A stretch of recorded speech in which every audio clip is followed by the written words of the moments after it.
अब जो आज का जो टॉपिक है हमारा वो है मध्य प्रदेश की ट्राइबल पर्सनालिटी। ठीक है, यानी जो जनजातीय व्यक्तित्व है मध्य प्रदेश के, उनके बारे में हम जो है वो चर्चा करेंगे। दो तरह से इस टॉपिक को पढ़ना है, हमको ध्यान रखना। एक कि वो ट्राइबल पर्सनालिटी जो है उनके बारे में पढ़ना है, प्लस उनको करंट से जोड़ना है ना। क्योंकि प्रश्न आ रहे हैं लेकिन वो लिंक करके आ रहे हैं। सीधा कोई क्वेश्चन जो है वो नहीं पूछेगा। जैसे कमलापति गौंड है तो सीधा प्रश्न नहीं आएगा, क्योंकि सबको मालूम है कि कमलापति गौंड कहाँ की शासिका थी, है ना। वो सीधे हबीबगंज स्टेशन से जोड़ देगा या पूछ लेगा कि हबीबगंज स्टेशन का क्या नाम था पुराना। ऐसे करके क्वेश्चंस को वो जो है वो पूछ सकता है। चलो तो करें शुरू। यस तो सर। हमारी जो पहली पर्सनालिटी है आज की वो है रानी कमलापति गौंड। और गौंड साम्राज्य जो है उसको तो अब हमको धीरे धीरे और ज्यादा बेहतर तरीके से उसको पढ़ना शुरू करना पड़ेगा, क्योंकि मध्य प्रदेश में एक लंबे समय तक जो है वो गौंड साम्राज्य जो है उसने शासन किया। और उनके जो है वो 52 गढ़ थे, जिसमें से कुछ गढ़ों के नाम तो आपको पता होंगे। कुछ गढ़ तो ऐसे थे जिनके नाम के साथ गढ़ शब्द ही नहीं था। जैसे दमोह, दमोह के साथ कोई गढ़ शब्द प्रयोग में ही नहीं आया, लेकिन वो 52 गढ़ों में से एक था। कुछ ऐसे थे जिनके साथ गढ़ शब्द लगा हुआ था, जैसे सिंगौरगढ़ दमोह का, गिन्नौरगढ़ हमारे पास जो है, ये इनके साथ जो है वो गढ़ शब्द जो है वो प्रयोग हो रहा है, बाकी के साथ जो है गढ़ प्रयोग नहीं हो रहा था। तो एक्चुअल अभी हम ये नहीं पढ़ रहे कि गौंड साम्राज्य की स्थापना कैसे हुई, वो अलग एक मुद्दा है। हाँ, ये जरूर है कि भाई गौंड साम्राज्य में जो शुरुआती महान शासक हुए उनमें संग्राम शाह ने गौंड एम्पायर को एक्चुअल सही तरीके से स्टेब्लिश किया। और जो 52 गढ़ों की हम बात कर रहे हैं वो उन्हीं के समय खड़ी। और संग्राम शाह के ही वंशजों में फिर आगे रानी दुर्गावती और अन्य शासक जो है वो आए। अभी हम बात कर रहे हैं कि जो लगभग 19 सेंचुरी की बात है। 19 सेंचुरी यानी 18 और 19 सेंचुरी यानी 1700 से 1800 के बीच की कहानी पर हम। इस दौरान ये जो भोपाल और इसके आसपास का क्षेत्र है, यहाँ पर जो है निजाम शाह नाम के गौंड राजा का जो है वो शासन था गिन्नौरगढ़ में। गिन्नौरगढ़ कभी आप जाएं तो गिन्नौरगढ़ के तोते बहुत ज्यादा जो है वो फेमस हैं। और उसके लिए कुछ नहीं करना है, यहाँ से आप भोपाल से अब्दुल्लागंज बाया जो है वो बुधनी के लिए जाओगे तो देलावाड़ी जंगल कैंप है, उसके आगे जो है वो गिन्नौरगढ़ के किले का जो है वो रास्ता भी वहां से। तो वहां से भी आप गिन्नौरगढ़ जो है वो जा सकते हो। तो गिन्नौरगढ़ में जो है वो निजाम शाह का शासन था। अब दो तरह से देखो, मैंने पहले भी कहा कि पढ़ने के तरीके दो हैं। एक है किस्सा कहानी, निजाम शाह की हत्या किसने करी, उनको कैसे जहर दिया गया, ये सब एग्जाम नहीं पूछेगा, है ना। एग्जाम में इसके लिए आप अलग से जो है वो कहानी किस्सों के लिए अलग से जो है वो एग्जाम क्वालिफाई करिए, नौकरी लग जाइए, फिर खूब तैयारी करिए। हम उतनी ही बातों पर फोकस करेंगे जितना एग्जाम में आ सकती है, या एक अगर कहा जाए अवेयर स्टूडेंट के लिए जो है वो जरूरी है। तो साहब वो निजाम शाह वहां के शासक थे और उन्हीं के परिवार के शहंशाह ने उनको जहर देकर उनकी हत्या कर दी। तो उनकी जो विधवा थी कमलापति गौंड, उनको लगा कि ऐसा ना हो कि उनका जो लड़का था नवल शाह। हाँ, ये प्रश्न आ सकता है कि कमलापति गौंड का जो अल्पायु पुत्र था उसका नाम क्या था। नवल शाह, जिसकी ओर से वो शासन कर रही थी, नवल शाह की ओर से शासन कर रही थी। ठीक है, तो उसको लेकर क्या हो गई, भोपाल आ गई यहाँ पर। और यहाँ आकर फिर उस समय एक अफगान जो है वो सरदार था दोस्त मोहम्मद खान, उससे उन्होंने सहायता ली। अब दोस्त मोहम्मद खान से उन्होंने सहायता ली, दोस्त मोहम्मद खान ने उन्हें सहायता दी भी, जो आपको यहाँ पर दिख रहा होगा। और सहायता देने में उनकी ओर से जो है वो युद्ध भी लड़ा। लेकिन फाइनली जो है वो दोस्त मोहम्मद खान के कारण ही कमलापति गौंड जो है उनको जल समाधि लेना पड़ी। उसके पीछे बहुत लंबी चौड़ी कहानी है। उस कहानी में एक छोटी सी स्टोरी बस आप ये याद रखिएगा। ये लाल घाटी का युद्ध, कहते हैं कि ये जो भोपाल का लाल घाटी है, यहाँ युद्ध में इतना भीषण रक्तपात हुआ कि उस जगह का नाम ही लाल घाटी पड़ गया। तो लाल घाट, कुछ जगहें तो ऐसी हैं जैसे हलाली डैम, ठीक है, वहां जो है वो हलाली का नाम भी ऐसे ही पड़ा, लाल घाटी का नाम भी ऐसे ही पड़ा। तो नवल शाह की मृत्यु हो गई। उसके बाद रानी कमलापति गौंड को लगा कि मैं भी जो है मतलब दोस्त मोहम्मद खान से अपने आप को उन्होंने बचाने के लिए खुद भी जो है वो कहा जाता है कि बड़े तालाब में जल समाधि ली। बट ना तो वो जल समाधि आएगी, ना जो है वो दोस्त मोहम्मद खान वाला युद्ध आएगा। बेसिक जो है वो तीन चार छोटे छोटे क्वेश्चन आएंगे, वो कहाँ की शासिका थी ओरिजिनली अगर कहा जाए, गिन्नौरगढ़। दूसरा, उनके पति का नाम क्या था, तो निजाम शाह। तीसरा, उनके पुत्र का नाम क्या था, तो नवल शाह। उन्होंने किससे सहायता मांगी, दोस्त मोहम्मद खान से। उनके लड़के ने दोस्त मोहम्मद खान के खिलाफ कौन सा युद्ध लड़ा, तो लाल घाटी का युद्ध लड़ा, ये यहाँ पर अगर कहा जाए यहाँ। और ठीक है, सबसे आखिरी जो है ये वाला जो है वो 1702 का, क्योंकि ये डेट आ सकती है यहाँ पर। निजाम शाह जब शासक थे, यानी जब तक जीवित थे, तो उन्होंने कमलापति गौंड के लिए, कमलापति गौंड बहुत सुंदर थी देखने में, मतलब उनके बारे में आप कभी आर्टिकल पढ़ोगे तो उसमें लिखा आता है कि वो देखने में अत्यधिक सुंदर थी। तो कमलापति गौंड के लिए उन्होंने रहने के लिए भोपाल में एक कमला, ठीक है अगर कहा जाए, मतलब एक पैलेस का निर्माण कराया। उसको कमला पैलेस भी बोल सकते हैं, कमलापति गौंड महल भी बोलते हैं, आज कमला पार्क भोपाल में है, वहीं वो पैलेस है। ठीक है, और उसी पैलेस के वहां जो छोटा तालाब है वहां पर एक ब्रिज बनाया गया है, और वो कमलापति गौंड की ये जो मूर्ति आपको दिख रही है वो उस ब्रिज के ही सामने है।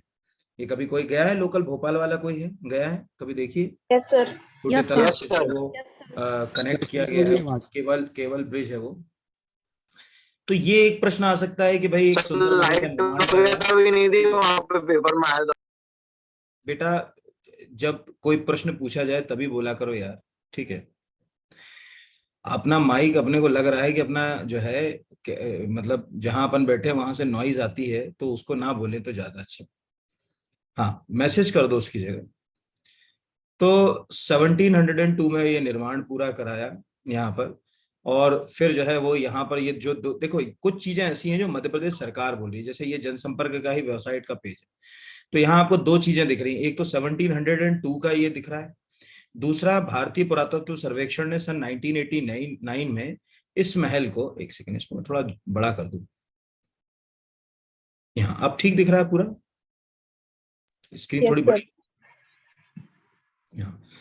तो एक सेकंड, भारतीय पुरातत्व सर्वेक्षण ने सन 1989 में इस महल को अपने संरक्षण में ले लिया, जिसे आज भी एक जिसमें आज भी एक छोटी सी प्रदर्शनी लगी। ये हमारे कोई काम का नहीं है, लेकिन ये सन हमारे काम का है, ये सन काम का है। ऐसे अटपटे से क्वेश्चन कई बार पूछ लिए जाते हैं कि उस पैलेस का निर्माण कब कराया गया था, यहाँ था। अब ये तो वो एक पक्ष है कि रानी कमलापति गौंड जो है वो गिन्नौरगढ़ से संबंध था उनका, उनके पति का नाम निजाम शाह था, ये एक फेस हो गया। दूसरा फेस है कि अभी आखिर ऐसी क्या घटनाएं घटी जिसके कारण ये सब चीजें चर्चा में, तो वो है हबीबगंज स्टेशन का नाम बदला जाना। हबीबगंज के साथ दो तीन चीजें हैं, आपको ऐसे भी मालूम होगा कि भारत का पहला मॉडल स्टेशन, प्राइवेट अगर कहा जाए पीपीपी मॉडल पर कंप्लीट हुआ स्टेशन हबीबगंज, प्रधानमंत्री जी आए थे अभी इसका उद्घाटन करने, ठीक है, ये आपको याद होगा। जिस दिन प्रधानमंत्री जी ने उद्घाटन किया था उसी दिन इसका नाम बदलकर, यानी 14 नवंबर 2021 को इसका नाम बदलकर जो है वो कमलापति गौंड स्टेशन कर दिया गया। तो एक तो यह है, लेकिन आखिर क्या ये पहले हबीबगंज इसका नाम कैसे पड़ा, इन चीजों में भी जो है वो प्रश्न पूछे जा सकते। तो एक्चुअल क्या था कि ये जो स्टेशन है, आपको मालूम होगा कि अगर हम दिल्ली बॉम्बे रूट देखें, जो दिल्ली से बॉम्बे जाने का जो रूट है, ठीक है, दिल्ली मुंबई, उस पर ये एक मेन स्टेशन है दिल्ली मुंबई रूट पर, ठीक है। और यहां से किसी जमाने में आपको मालूम होगा कि हबीबगंज निजामुद्दीन जो शताब्दी एक्सप्रेस चलती थी, वो हबीबगंज निजामुद्दीन शताब्दी एक्सप्रेस हिंदुस्तान की सबसे फास्टेस्ट ट्रेन थी, ये तो सबको पता होगा। सबसे तेज गति से चलने वाली जो ट्रेन है वो ठीक है हबीबगंज निजामुद्दीन एक्सप्रेस को ही जो है वो माना जाता था, वो भी शताब्दी। तो क्या हुआ कि एक्चुअल ये जो स्टेशन था ना हबीबगंज, इसका एक्चुअल सही नाम था शाहपुर। ये प्रश्न आ सकता है कि हबीबगंज स्टेशन का पुराना नाम क्या, तो शाहपुर। 1979 में क्या हुआ कि रेलवे को लगा कि एक स्टेशन को बढ़ाना है, क्योंकि ट्रेन के स्टॉपेज जो है वो बढ़ने लगे, कई सारी ट्रेनें रुकने लगी, तो उन्होंने क्या करा कि जो है इसको बढ़ाने के लिए योजना शुरू करी। अब जमीन अधिग्रहण का काम शुरू हुआ यहाँ पर अगर कहा जाए, तो उस समय जो जमीन अधिग्रहण हुई वो हबीब मियाँ से हुई। यहाँ पर हबीब मियाँ जो भोपाल के नवाब थे, उनकी फैमिली से जमीन ली गई। और ये जो आज का एमपी नगर और इसके आसपास का क्षेत्र, ये सब गंज में आता था उस समय। एमपी नगर तो अब एमपी नगर है, महाराणा प्रताप नगर, पहले तो इसको गंजी बोलते थे। तो इस तरह से इसका नाम पड़ गया हबीबगंज। हबीब मियाँ से हबीब ले लिया, और वो एमपी नगर वाला गंज है उससे गंज ले लिया। तो एमपी नगर से आप खड़े होकर देखोगे जो चेतक ब्रिज है, वहां से हबीबगंज स्टेशन दिखता है। कभी ध्यान से कोई भोपाल वाला होगा तो उसने तो देखा ही होगा। Yes sir. इस तरह से अगर हम बात करें कि भोपाल में हबीबगंज स्टेशन की कहानी हबीब मियाँ से आई, ठीक है, उसका पुराना नाम शाहपुर था। 79 में उसका नाम जो है वो बदलकर हबीबगंज कर दिया गया। वो एक ISO सर्टिफाइड स्टेशन है। और फिर अभी जो है वो उसका नाम बदलकर कमलापति गौंड कर दिया गया। इस प्रकार हम कहें कि उसका नाम 2 बार बदला है, पहले शाहपुर से हबीबगंज और फिर उसके बाद जो है वो हबीबगंज से कमलापति गौंड। तो ये ऐसे जो है वो प्रश्न आपको जो है वो एग्जाम में पूछे जा रहे हैं आजकल, इसी तरह के क्वेश्चंस आते हैं। तो इतना आपको रानी कमलापति गौंड के बारे में पता होना चाहिए, इससे ज्यादा कुछ पढ़ने की जरूरत नहीं है, मतलब इसी में से जो भी है वो बेसिक आ जाएगा। फिर दूसरी पर्सनालिटी है रानी दुर्गावती, है ना। तो रानी दुर्गावती के बारे में 2 तरह से प्रश्न पूछे जाते हैं। एक तो अभी चूंकि ट्राइबल पर्सनालिटी एक टॉपिक जुड़ गया तो उस नजरिए से हमको देखना पड़ेगा। दूसरा हमको देखना पड़ेगा इसको हिस्ट्री के नजरिए से भी, है ना, क्योंकि इतिहास में भी एक बहुत इंपॉर्टेंट जो है वो रोल है। तो पहला तो रानी दुर्गावती के बारे में हमको ये मालूम है कि वो कलिंजर के राजा थे, कीर्ति सिंह या कीरत सिंह, उनकी बेटी थी। ठीक है, ये आप याद रखिएगा, उनकी पुत्री थी यहाँ। और उनका विवाह चूंकि गौंड राजा संग्राम शाह, जो अभी मैंने बोला था कि गौंडों के पहले महान शासक थे संग्राम शाह, जो गौंड एम्पायर है उसको खड़ा अगर किसी ने किया तो संग्राम शाह ने किया। तो उनका विवाह जो है वो गौंड राजा जो संग्राम शाह थे उनके बेटे से हुआ था, इसका नाम था दलपत शाह। दलपत शाह के साथ उनका विवाह हो गया। विवाह के बाद वो शुरुआत में अगर कहा जाए कि जैसे जबलपुर और उसके आसपास का जो गढ़मंडला क्षेत्र वहां नहीं गई। शुरुआत में ये लोग रहे थे, यानी दलपत शाह और रानी दुर्गावती रही थी सिंगौरगढ़ के किले में। सिंगौरगढ़ उस समय गौड़ों का एक बहुत ही प्रसिद्ध गढ़ था। तो कल ही आपको याद करो, मैंने पढ़ाया था कि राष्ट्रपति जी अभी आए थे सिंगौरगढ़, याद है ना। Yes sir. तो ये 2 जगह क्वेश्चन आ गया आपने, एक करंट अफेयर्स में हो गया कि सिंगौरगढ़ कहाँ का किला था, तो दमोह। दमोह में सिंगौरगढ़ था, यानी दमोह का ही नाम सिंगौरगढ़ था, ऐसे समझ। दूसरा कि वो किस, अगर कहा जाए वंश के राजाओं का किला था तो गौंड। और तीसरा कि उसके साथ किसको जोड़कर देखा जा सकता है, तो एक रानी दुर्गावती और दूसरा दलपत शाह, यानी दलपत शाह और रानी दुर्गावती कुछ समय के लिए वहां पर जो है वो रहे थे, इसके कारण ये चर्चा में। और तीसरा कि अभी चूंकि राष्ट्रपति जी आए थे पिछले साल और वहां जो है वो एक कार्यक्रम का उद्घाटन करते हुए कह के गए थे कि इस पूरे क्षेत्र को जो है वो, अगर कहा जाए गौड़ विरासत को जो है वो लोगों से मतलब परिचित कराना चाहिए। तो अब इस तरह से अगर कहा जाए कि रानी दुर्गावती के बारे में बेसिक इतना तो हमारे सामने हो गया है। तो रानी दुर्गावती का विवाह हो गया साहब दलपत शाह के साथ। अब विवाह होने के बाद उनका एक पुत्र भी हो गया जिसका नाम था वीरण। लेकिन अचानक अगर कहा जाए कि काल को मंजूर नहीं था और उनके पति यानी राजा दलपत शाह की जो है वो क्या हो गई, मृत्यु हो गई। अब पति की मृत्यु हो गई तो सीधी सी बात है कि पहले की जो रानियां होती थी वो सीधे सत्ता नहीं चलाती थी, वो एज ए रिजेंट पावर को मैनेज करती थी। मतलब उसमें उनके नाम से सत्ता नहीं चलती थी, नाम किसी और का होता था। जैसे अभी मेंस में आया था ना ताराबाई, तो ताराबाई खुद रानी नहीं थी, वो सत्ता नहीं चला रही थी, लेकिन वो सत्ता में रोल प्ले कर रही थी। तो ऐसे ही रानी दुर्गावती के हाथ में पावर आ गई। ये सब भारत के इतिहास में शुरू से हुआ, आज से नहीं है। आप प्राचीन काल से देखो, मध्य प्रदेश के इतिहास में तो प्राचीन काल से आधुनिक काल तक महिला शासिकाओं की ऐसी लंबी फहरिस्त है कि आप सोच नहीं सकते यहाँ पर।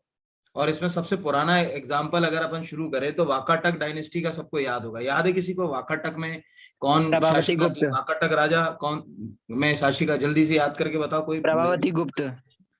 एक सेकंड, थोड़ा मैं साउंड बढ़ा लूं, जिसका माऊ मतलब जो साउंड साफ हो ना बस वही बोलना, बाकी मत बोलना कोई भी। अरे वाकाटक राजा कौन थे? चंद्रगुप्त टू की बेटी प्रभावती। एक्चुअल चंद्रगुप्त द्वितीय जो थे उन्होंने अपनी बेटी का विवाह, प्रभावती का विवाह वाकाटक साम्राज्य में किया। ठीक है, तो प्रभावती के पति का नाम क्या था? प्रभावती गुप्त के पति का रुद्रसेन। रुद्रसेन सेकंड। खाली रुद्रसेन से काम नहीं चलेगा बाबूजी, गलत हो जाएगा क्वेश्चन। रुद्रसेन नाम के उस डायनेस्टी में कितने राजा हुए? 2। तो रुद्रसेन सेकंड से, उनका समय रुद्रसेन सेकंड का क्या मानते, 380 से जो है वो 385 के बीच। रुद्रसेन सेकंड से साहब शादी कर दी उनकी। अब रुद्रसेन की हो गई डेथ। तो प्रभावती अपने लड़कों की ओर से, बच्चों की ओर से जो है वो शासन जो है वो चला रहे थे। ये जो है वो अगर कहा जाए पता होना चाहिए। तो ऐसे क्वेश्चन जो है वो सेम जो है वो अगर कहा जाए, आप वहां से निकलकर आगे की ओर बढ़ते आ जाओ, मतलब प्राचीन काल से आप मध्यकाल में आ जाओ। मध्यकाल में आप रानी दुर्गावती का एग्जाम्पल ले लो।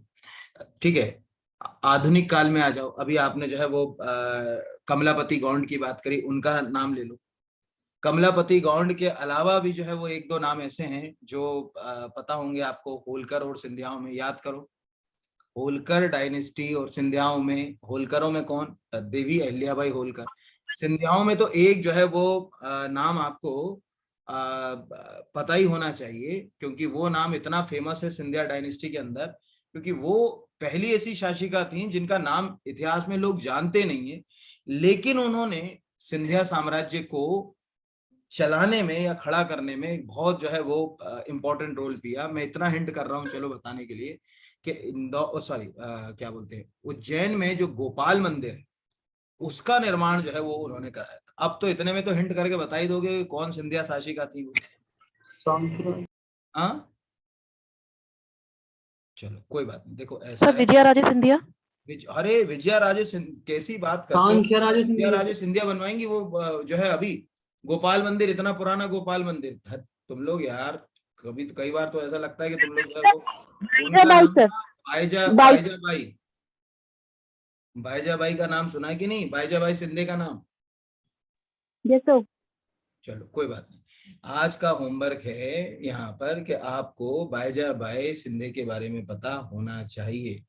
ठीक है, ये आप याद रखिएगा। दौलत राव सिंधे जो सिंधियाओं के एक महान शासक थे, उनकी वाइफ थी। ठीक है, ये ध्यान रखिएगा। उन्होंने ही गोपाल मंदिर का जो है वो निर्माण कराया, नंबर 1।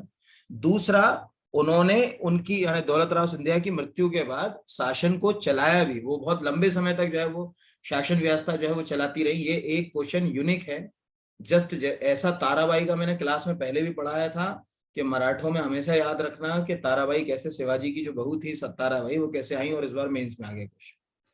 सेम कहानी आपको जो है वो बाईजा, मैं लिख दूं यहाँ पर बाईजाबाई का नाम, ढूंढ लेना इंटरनेट पर जाके। Yes sir. बाईजाबाई, मैं आपको 2-3 चीजें बता देता हूँ। बाईजाबाई लगभग 1825-26, मुझे एग्जैक्ट तो याद नहीं, लेकिन 1825 के आसपास उन्होंने जो है वो सत्ता संभाली।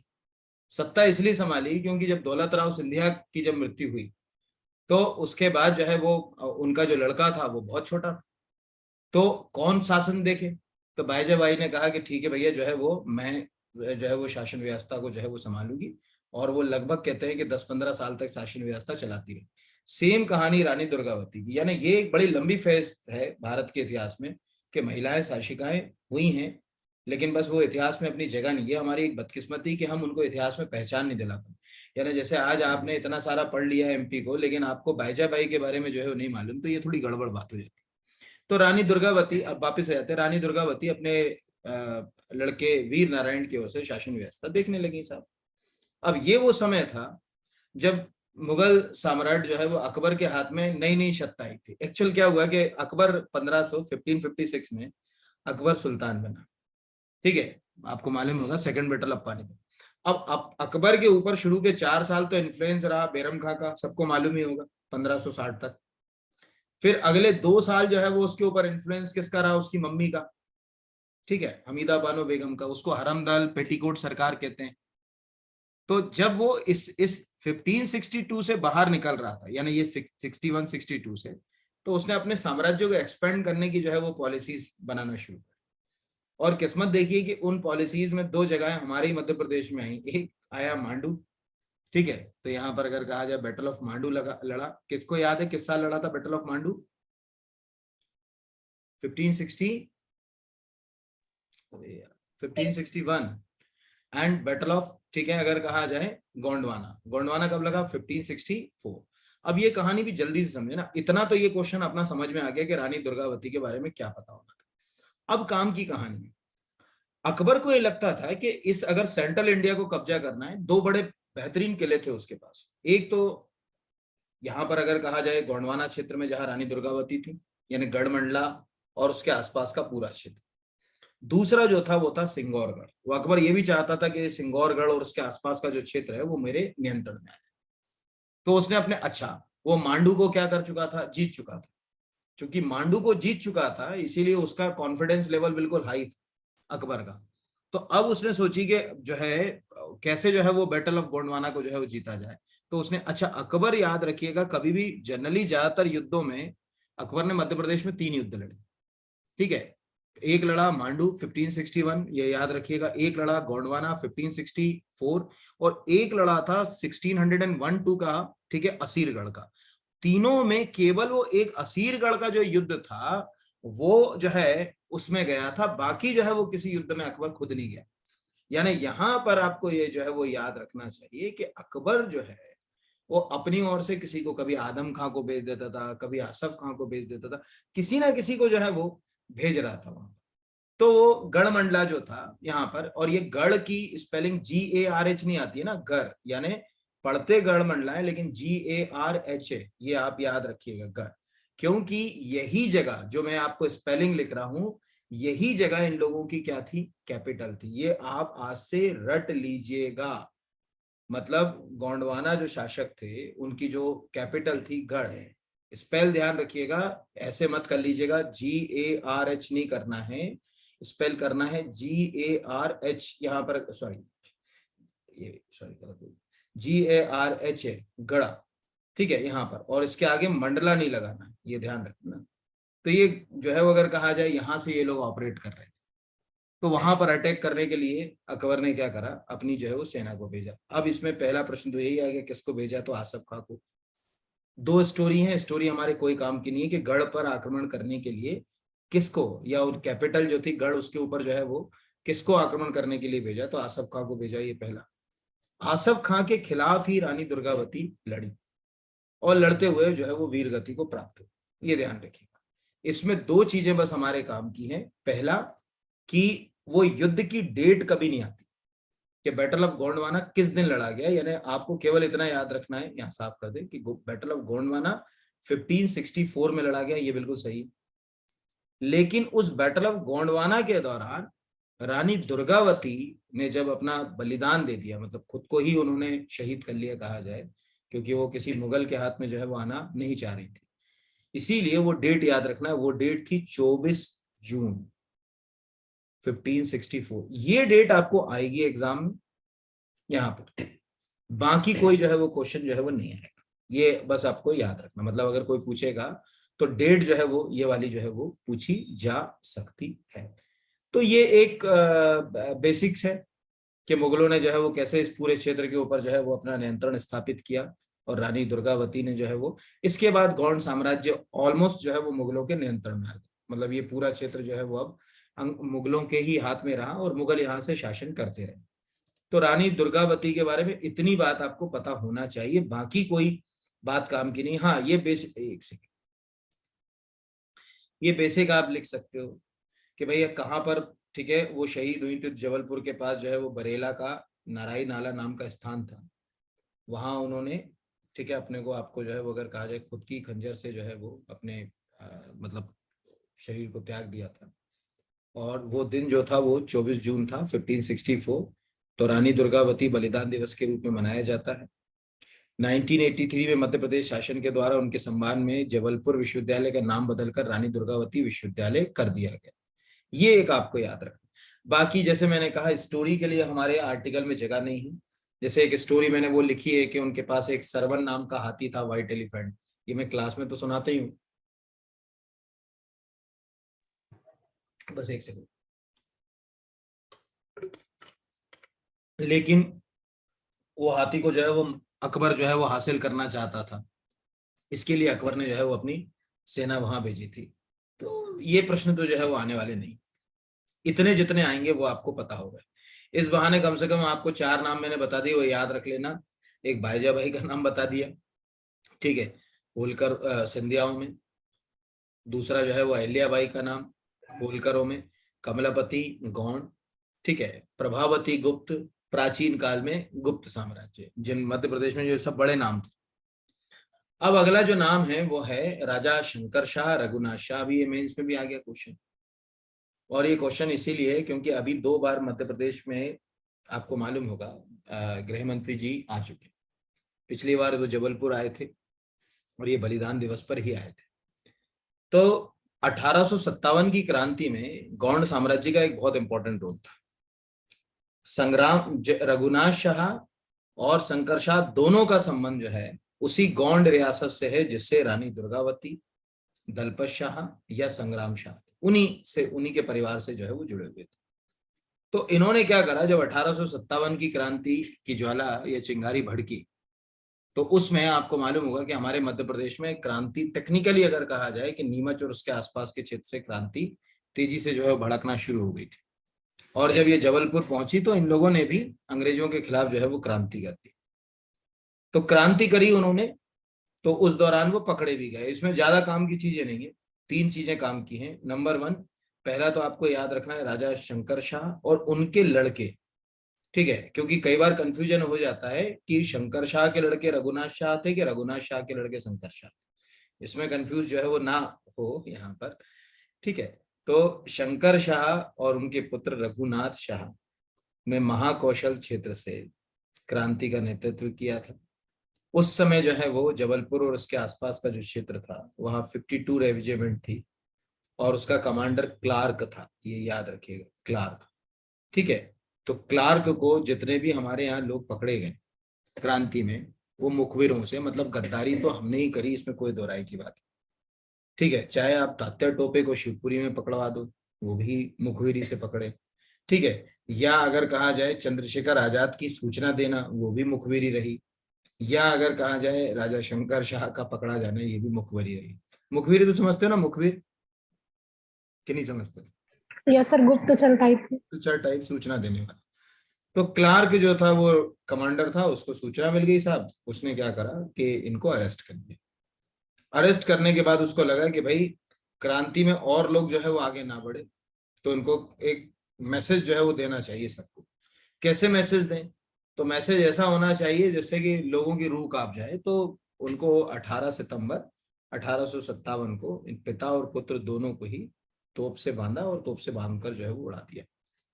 तो इस तरह से लोगों को वो मैसेज तो देना चाह रहा था, लेकिन कहीं ना कहीं जो है वो क्रांति उससे रुकी नहीं। तो 1, 2, 3, 4 जो है वो उसमें जो है वो प्रश्न हमारे काम के हैं। पहला प्रश्न तो यही है कि 18 सितंबर 2, ठीक है, चूंकि ये गैरिसन ग्राउंड में कार्यक्रम हुआ था, तो 18 सितंबर का डेट आपको याद रखना है कि बलिदान दिवस है।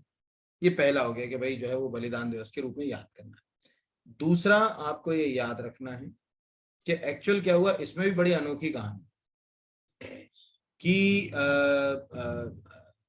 जो मतलब रघुनाथ शाह और शंकर शाह की का मतलब बलिदान हुआ। और अब अच्छा, अभी की कहानी सुनाते पहले तो सीधे। अभी क्या हुआ कि आपको याद होगा कि 2018 में जब मध्य प्रदेश के चुनाव, तो मध्य प्रदेश के चुनाव के बाद जो है कमलनाथ जो है वो मध्य प्रदेश के मुख्यमंत्री बने।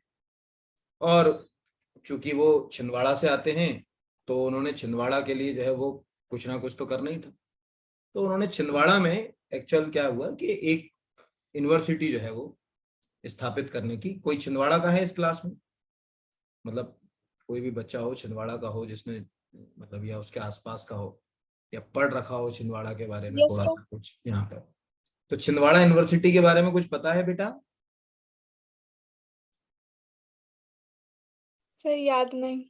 चलो कोई बात नहीं सर 2019 में बनाई गई थी और उसका नाम अभी चेंज कर दिया गया, राजा शंकर शाह इसीलिए मैं कुछ कारण से ही बता रहा था यहाँ पर। तो क्या हुआ कि साहब वो जब मुख्यमंत्री थे, आपको सबको मालूम होगा कि अक्टूबर में हमारे यहाँ चुनाव हुए थे 2018 में, और वो लगभग 1 साल जो है वो मध्य प्रदेश के सीएम रहे। तो उन्होंने जून 2019 में ये छिंदवाड़ा यूनिवर्सिटी स्थापित कराई है ना यहाँ पर। तो पहला तो अपने पास ये आना चाहिए कि छिंदवाड़ा यूनिवर्सिटी कब बनी, तो जून 2019 में। फिर कुछ ऐसी मध्य प्रदेश की अगर कहा जाए परिस्थितियां आई कि कांग्रेस के हाथ से सत्ता चली गई। उसके बाद जब बीजेपी के हाथ में पुनः सत्ता आई, तो उस यूनिवर्सिटी का नाम जो है वो बदलकर, छिंदवाड़ा विश्वविद्यालय का नाम 2022 में जो है बदलकर राजा शंकर शाह विश्वविद्यालय कर दिया गया। अब एक्चुअल इसमें कंफ्यूजन क्या होता है वो समझ लो, क्यों मैं आपको ये चीज बता रहा हूँ। ये बात आपको इसलिए जो है वो बताई जा रही है कि जनरली इस क्लास में या हम में से सभी को ये पता है कि छिंदवाड़ा विश्वविद्यालय का नाम बदलकर जो है वो राजा शंकर शाह विश्वविद्यालय किया गया, ये पता है। अब एग्जाम में आ जाए छिंदवाड़ा विश्वविद्यालय किस वर्ष स्थापित हुआ, तो हमारा दिमाग जो है वो चलेगा नहीं। हम सोचेंगे कि अभी तो नाम बदला है, तो स्थापित तो पहले हुआ होगा। तो कोई पुरानी अगर वो डेट दे दे, जैसे 1960 दे दे, 1970 दे दे, 80 दे दे, ऐसी कोई डेट दे देगा, तो हमारा जो है वो दिमाग वहां पे कंफ्यूज हो जाएगा। इसीलिए जो है वो याद रखिएगा कि जून 2019 में मध्य प्रदेश सरकार के द्वारा एक राजपत्र अधिसूचना से, ठीक है, एक गजट अधिसूचना होगी यहाँ पर, उससे जो है वो इस यूनिवर्सिटी की क्या की गई होगी, स्थापना की गई है। तो ये तो मालूम होगा कि अगर राज्य सरकार यूनिवर्सिटी बनाती है तो उसको गजट नोटिफिकेशन उसमें जारी करना पड़ता है, राजपत्र अधिसूचना होती है, और वो भी एक्स्ट्राऑर्डिनरी होती है, ठीक है, ये ध्यान रखिएगा यहाँ। तो ये प्रश्न इस तरह से जो है वो आपको पूछा जा सकता है शंकर शाह और रघुनाथ शाह के बारे में। इसके अलावा जो है वो और कोई प्रश्न जो है वो मतलब जैसे कहते हैं ना कि नहीं बनेगा, मतलब इतने ही आएंगे, आप चिंता मत करना, मतलब जितना अपन पढ़ रहे हैं उतना परफेक्शन के साथ उतना ही पढ़ो, उसी में से जो है वो कोई क्वेश्चन फंस जाए, ज्यादा कोई मेहनत करने की अपने को जरूरत नहीं है। फिर अगले पे आते हैं भीमा नायक। तो भीमा नायक अभी पेपर में भी आ चुका है, टेस्टों में भी आ चुका है, और जो है वो मतलब बहुत सारी जगह जो है वो प्रश्न जो है वो पूछे जा चुके हैं। भीमा नायक के बारे में 3-4 प्रश्न आ सकते हैं। एक जो सबसे इंपॉर्टेंट प्रश्न जो है वो आएगा, वो पहले तो समझ लीजिए, यहाँ पर अगर कहा जाए कि भाई उनका जन्म कहाँ हुआ है, तो जन्म हुआ बड़वानी, यानी निश्चित रूप से 1857 की क्रांति में उन्होंने बड़वानी से क्रांति का नेतृत्व किया था, ये आपको पता होना चाहिए। अब ये भी याद रखिएगा कि जिस जगह को आज हम बड़वानी के नाम से जानते हैं, वो पहले का मतलब बड़वानी तो पहले से भी था बड़वानी, लेकिन बड़वानी एक जिले का हिस्सा था पहले, और वो जिला था खरगोन। और खरगोन को कभी भी जो है वो खरगोन के नाम से ज्यादा लोग बाग पुकारते ही नहीं। खरगोन को टेक्निकली क्या कहा जाता है, कौन सा निमाड़ कहा जाता है, सोचो जल्दी से। पश्चिमी निमाड़। अब अपने को मालूम है कि चूंकि वो वेस्टर्न निमाड़ है, तो यहाँ पर ये कंफ्यूजन बहुत हो जाता है कि वो भीमा नायक ने पश्चिमी निमाड़ से क्रांति का नेतृत्व किया था कि पूर्वी निमाड़ से किया था।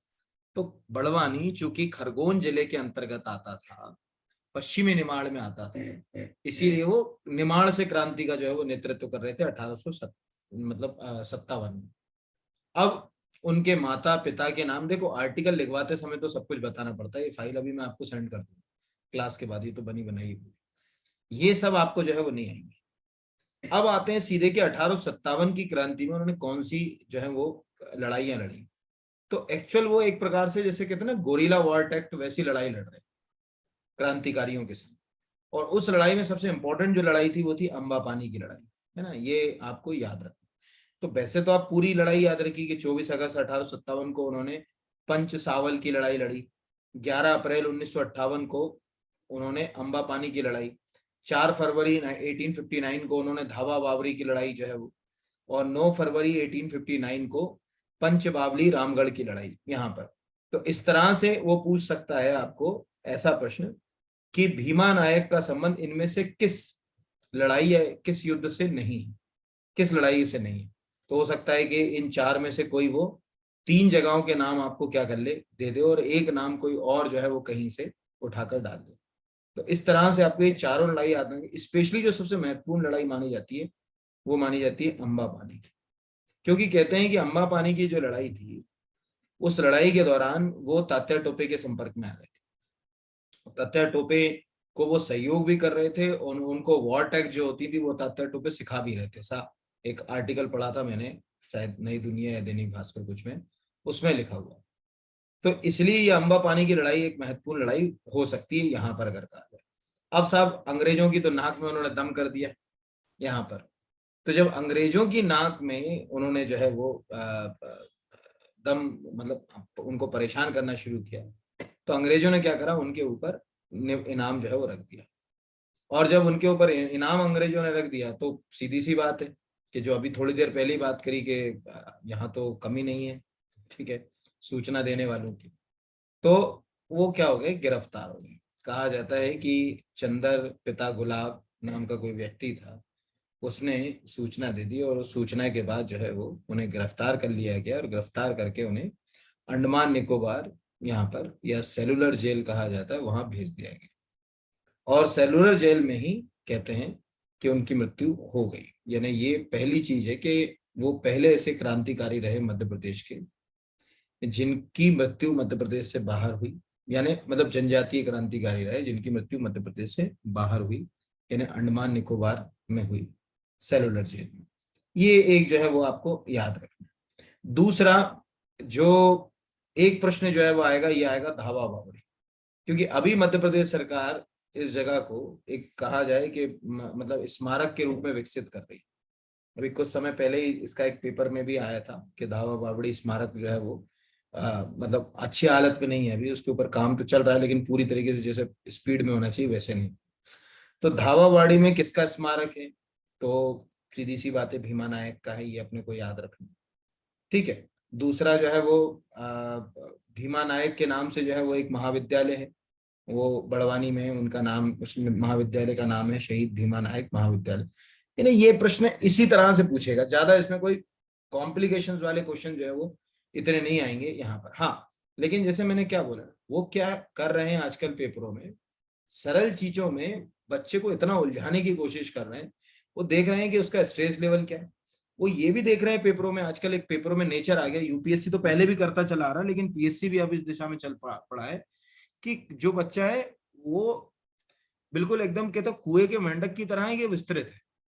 जैसे अभी थर्ड पेपर एमपीपीएससी का हुआ मेंस का, उसमें मैंने बताया कि उसमें अगर कहा जाए क्वेश्चन आया टर्मिनल वेलोसिटी, अब उसको अगर वो हिंदी में लिख देते ना अंतिम वेग, तो कोई बच्चा मन से भी कुछ ना कुछ लिखे आता उसके ऊपर। लेकिन चूंकि वो टर्मिनल वेलोसिटी लिखा है ना, तो उसमें किसी का दिमाग ही नहीं चला कि टर्मिनल वेलोसिटी का मतलब क्या होता है। ये आजकल वो एग्जाम में हो गया है। इसलिए आसपास की चीजें जरूर देखो, जैसे बड़वानी कहाँ है ये अपने को पता होना चाहिए, पहला। दूसरा कि वो ईस्टर्न निमाड़ में आएगा कि वेस्टर्न जो है वो निमाड़ में आएगा, ये अपने को जो है वो पता होना चाहिए। तीसरा, आप में से सबको ये पता होना चाहिए कि चूंकि बड़वानी है तो बड़वानी जो है वो कब जिला बना, यानी दूसरा, अभी तो ऐसे भी समझ लो कि अभी खरगोन में और बड़वानी में थोड़ा कम्युनल प्रॉब्लम भी हुई कुछ समय पहले, देखा होगा ना रामनवमी के समय जो है। तो ऐसी जगहें जो कंट्रोवर्शियल हो जाती हैं, चर्चा में रहती हैं, जिनका अपना एक महत्व हो जाता है, उनके बारे में आपको पता होना चाहिए। जैसे बड़वानी में आपको सबको पता होना चाहिए कि 52 गज की मूर्ति है। आपको ये भी पता होना चाहिए कि साहब वो 52 गज की मूर्ति किस जैन तीर्थंकर को जो है वो समर्पित है। अगर ये नहीं पता होगा तो गड़बड़ हो जाएगी। चलिए यहाँ पर अगर कहा जाए ये, लेकिन अपने को जो है वो 52 गज के बारे में जो है वो नहीं। तो ऐसे जो छोटे छोटे प्रश्न हैं, ये एग्जाम में बहुत नहीं, बहुत से भी बहुत ज्यादा। जैसे कोई पूछे कि चूलगिरी किसे कहते हैं, ठीक है, एक ही मैं बता रहा हूँ, सब में नहीं बताऊंगा ये सब चीजें, है ना, क्योंकि अभी ट्राइबल पर्सनालिटी पढ़ा रहा हूँ, लेकिन लिंक करके चीजों को पढ़ना आना चाहिए कि कोई जगह अगर किसी व्यक्ति से फेमस हो गई तो क्या हमारा दायित्व नहीं बनता कि हमें उस जगह से संबंधित बुनियादी चीजें पता होना चाहिए। जैसे 52 गज को आपको मालूम होगा चूलगिरी भी कहते हैं, जिनको ना मालूम हो कभी जाइए वहां पे, तो वहां पे उसको जो है वो चूलगिरी के नाम से भी जो है वो जाना जाता है। तो ऐसे क्वेश्चन आप जो है वो तैयार करिए। आ गया समझ में सबको? मतलब अगर मैं आपकी जगह होता, तैयारी कर रहा होता, तो इस आर्टिकल को मैं कॉपी में कैसे तैयार करता? सबसे पहले तो मैं बड़वानी लिखता, कोष्टक में लिखता कि 25 मई 1998 को बड़वानी अलग जिला बना। उससे पहले ये पश्चिमी निमाड़ का हिस्सा था, यानी भीमा नायक का संबंध पश्चिमी निमाड़ से है, जो वर्तमान में उसका एक भाग बड़वानी जिले के नाम से जाना जाता है, जहां उनका जन्म हुआ। ये पहला मैंने बनाया। फिर भीमा नायक के बारे में थोड़ा बहुत जो है वो उनके युद्धों के बारे में लिखता। फिर उसके बाद जो है वो जैसे जब आर्टिकल खत्म करता तो बड़वानी जो जिला है उसकी कुछ प्रसिद्धियां या विशेषताएं या टूरिस्ट प्लेसेस, वहाँ जो जगहें हैं उन टूरिस्ट प्लेसेस वगैरह के बारे में जो है वो लिखता कि क्या क्या चीजें जो है वो बड़वानी में हमारे देखने लायक है। ठीक है, तो बड़वानी में 2 जगहें तो बहुत फेमस हैं देखने लायक। एक तो नांगल खेड़ी है, कभी आप चले जाइए, बिल्कुल जहां से महाराष्ट्र लगता है, बड़वानी महाराष्ट्र की सीमा पे। तो इनको ये भी फायदा मिलता था कि ये, अच्छा एक अनोखी चीज, ये युद्ध में अंग्रेजों से क्यों नहीं हारे, इसका भी अच्छा सा एक वो देता हूँ आपको कि ये लोग क्या करते थे उस समय। जैसे भीमा नायक है, खाजिया नायक है, टंटिया भील है, सतपुड़ा से रिवॉल्ट कर रहे थे। और सतपुड़ा में ये वाला जो बेल्ट है वो अच्छा खासा, उस समय तो और अच्छे फॉरेस्ट थे, अब तो अभी तो उतना डेंस नहीं रहे। तो सतपुड़ा के आसपास, तो वहां ये नांगलखेड़ी के आसपास का जो क्षेत्र था, वहां से भी ये लोग ऑपरेट करते थे। तो ये सब जगहें हैं जो अपने को पता होना चाहिए। क्लियर है? बढ़ूं आगे? कोई डाउट तो नहीं यहाँ तक आ गया? पूरा समझ में आ गया कैसे, मतलब घर पे कैसे करना है ये समझ गए? आर्टिकल ऐसा कुएं के मेंढक जैसी पढ़ाई मत करना कि पता चले उठा के जो है वो रट लिया जो है और खत्म कर दिया। पढ़ रहे हैं तो पूरा विस्तार से पढ़ना है, अच्छे से पढ़ना। बढ़ जाऊं? Yes sir. अब अगला आता है जैसे टंट्या भील, है ना। अब टंट्या भील यहाँ पर अगर कहा जाए उनका वास्तविक नाम तांत्या भील था, ये तो छोड़ दें, ठीक है। ये प्रश्न तो हमने भी जो है वो कहा जाए इसीलिए लिख दिया क्योंकि एमपीपीएससी ने पूछ लिया, अदरवाइज हमें भी नहीं मालूम था, मुझे भी नहीं मालूम था कि उनका नाम ये था। ओवरऑल टंट्या मामा के नाम से जो है वो जाना जाता था। यहाँ जरूर आपको खंडवा है तो पूर्वी निमाड़ आ गया। तो पूर्वी निमाड़ की जो है वो पाधाना तहसील के बड़दा गांव में माऊ सिंह के घर में 1840 में या 1842 में उनका जन्म हुआ। भील जनजाति के जो है वो एक प्रसिद्ध योद्धा थे, रॉबिन हुड कहलाते थे, क्योंकि जैसे रॉबिन हुड करता था कि अमीरों से लूटता था, गरीबों में बांटता था, तो ये भी वही थे, रॉबिन हुड का काम कर रहे थे। और इसी दौरान 1857 की क्रांति हो गई। तो 1857 की क्रांति में भी उन्होंने अपनी, अगर कहा जाए कि जो भील ट्राइब थी, अपनी कम्युनिटी के कुछ जो है वो लीडर्स को लिया और उनके साथ जो है वो क्रांति को इन्होंने करा। और इनके साथ भी वही हुआ जो आपको दिख रहा है कि विश्वासघात के साथ। तो जीवन में याद रखिएगा, विश्वासघात एक बहुत जो है वो अगर कहा जाए खतरनाक चीज होती है ना। तो फूक फूक के कदम रखिएगा प्रशासन में, किसी के ऊपर भी पूर्ण विश्वास करना आज के समय में कठिन है। तो विश्वासघात के कारण उन्हें गिरफ्तार कर लिया गया, ठीक है। और जो है वो फिर उनको जबलपुर ले गए। अब क्या हुआ यहाँ कहानी में, एक छोटा सा क्वेश्चन अभी बनेगा, ये अभी के तो बहुत ज्यादा इंपॉर्टेंट नहीं है, इतने तो सबको मालूम। अब साहब जबलपुर जो है वो सत्र न्यायालय ने उनको जो है वो फांसी की सजा सुना दी, ठीक है।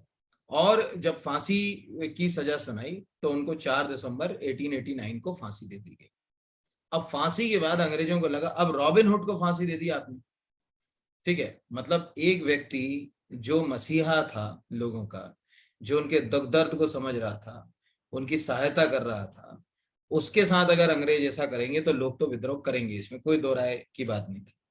और ये समय ऐसा था कि भारत में भी विद्रोह हो रहे थे, ऐसा नहीं कि यहाँ की स्थिति, संपूर्ण भारत में भी विद्रोह का समय था। तो अब उन्होंने, अंग्रेजों को लगा क्या करें क्या करें, तो उन्होंने क्या करा कि फांसी के बाद वो सबको उतारा और शव को जो है वो ट्रेन से भेज दिया, और रास्ते में ही जो है वो शव को क्या कर दिया, ट्रेन से ही नीचे फेंक दिया। तो जब ट्रेन से नीचे छोड़ा तो जिस जगह पर, ये पाताल पानी नाम की जगह है, इंदौर से जाओगे देखा होगा, कभी सुना होगा नाम? यस सर वाटरफॉल भी है। पाताल पानी सुना होगा ना, इंदौर के लोग तो बहुत जाते हैं घूमने के लिए, वो यस सर पाताल पानी नाम की जो जगह है वहाँ इनका शव जो है वो छोड़ दिया। फिर लोगों को वो शव मिला, तो धीरे धीरे वही जगह उनके लिए, वो मतलब लोगों के लिए तो चूंकि क्या है वो रॉबिन हुड थे तो वो देवता ही थे, ठीक है। इसलिए आपने देखा होगा टंट्या भगवान भी बोलते हैं, इसमें दो राय की बात नहीं। अगर कोई व्यक्ति एक मतलब लोगों के बीच ऐसे काम करे तो वो देवतुल्य ही हो जाते, तो उनको जो है वो लोग देवता की तरह मानने लगे। और फिर उसके बाद जो है वो 4 दिसंबर को हर वर्ष टंट्या भील बलिदान दिवस मनाया जाता है। मध्य प्रदेश सरकार ने भी उस जगह को बकायदा एक, अगर कहा जाए, मेमोरियल के रूप में जो है वो विकसित किया है, उसके ऊपर भी काम जो है वो चल रहा है। तो ये टंट्या भील से जो है वो जोड़कर, अब इसमें कहानी किससे क्या है वो समझ। तो मैंने क्या कहा, कहानियां आपको नहीं सुनाऊंगा कोई भी। कुछ लोग जैसे आप कहानियों किस्सों पे ज्यादा फोकस करते हैं कि हमको कहानी सुना दे सर।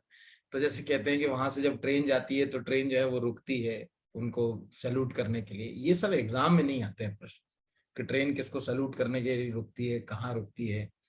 बेसिक हमारे काम का जो है वो इतना है कि कैसे उन्होंने क्रांति का नेतृत्व किया, कहाँ से वो क्रांति को लीड कर रहे थे, उनके साथी कौन कौन से थे, ये इतना अपने को एग्जाम में जो है वो आएगा, ये अपने को पता होना चाहिए। अगला जो आता है वो आता है गंजन सिंह कोरकू। अब गंजन सिंह कोरकू क्यों हमने इंपॉर्टेंट रखा है वो समझ लो। इसमें यहाँ पर गंजन सिंह कोरकू इसीलिए इंपॉर्टेंट रखा क्योंकि अभी पिछले साल और पिछले के पिछले साल मध्य प्रदेश सरकार ने जो 15 अगस्त के ऊपर अपने जो एड दिए हैं जनसंपर्क के द्वारा, उन एड में उन्होंने गंजन सिंह कोरकू को भी जगह दी। उन एड में उन्होंने सुरेंद्र साई को भी जगह दी जो हमारे राज्य से सीधे संबंधित नहीं थे। तो हमने उन सब पर्सनालिटी को इसमें रखा। और अभी मुख्यमंत्री जी जिन अगर कहा जाए जनजातीय नेताओं का उल्लेख करते रहते हैं अपने स्टेटमेंट्स में, वो हमने इसमें जो है वो जगह उनको दी। तो गंजन सिंह कोरकू बेसिक अगर कहा जाए कि गंजन सिंह कोरकू मध्य प्रदेश के बैतूल जिले के शाहपुर के समीप बांजरी ढाल गांव के थे। तो आपके लिए तो केवल शाहपुरा भी काम का नहीं है, केवल बैतूल से क्रांति का नेतृत्व किया और बैतूल में घोड़ा डोंगरी जंगल सत्याग्रह का नेतृत्व गंजन सिंह कोरकू ने किया। एक्चुअल क्या हुआ कि 1930 में महात्मा गांधी ने जब नमक सत्याग्रह, महात्मा गांधी का पहला चर्चित सिविल डिसोबीडियंस मूवमेंट था, यानी सविनय अवज्ञा आंदोलन जिसको कहा जाता है, नमक सत्याग्रह, जब नमक सत्याग्रह उन्होंने किया तो पूरे देश में भी एक, अगर कहा जाए, ऐसी क्रांति की लहर से उठ गई कि अब हमें भी जो है वो गांधी जी के साथ कदम से कदम जो है वो मिलाकर चलना चाहिए और हम अपने स्तर पर जो है वो प्रयास करें। और उस प्रयास में मध्य प्रदेश में भी कुछ जो है वो प्रयास हुए, जिसमें से 1930 से जो है वो घटनाएं जुड़ी। पहला तो यही जो है वो आपको घोड़ा डोंगरी का जो है वो जंगल से सत्याग्रह दिख रहा है, जिसको गंजन सिंह कोरकू के, ठीक है, नेतृत्व में जो है वो किया गया था, यानी ये एक तो जो है वो इम्पोर्टेंट जो है वो माना जाता है।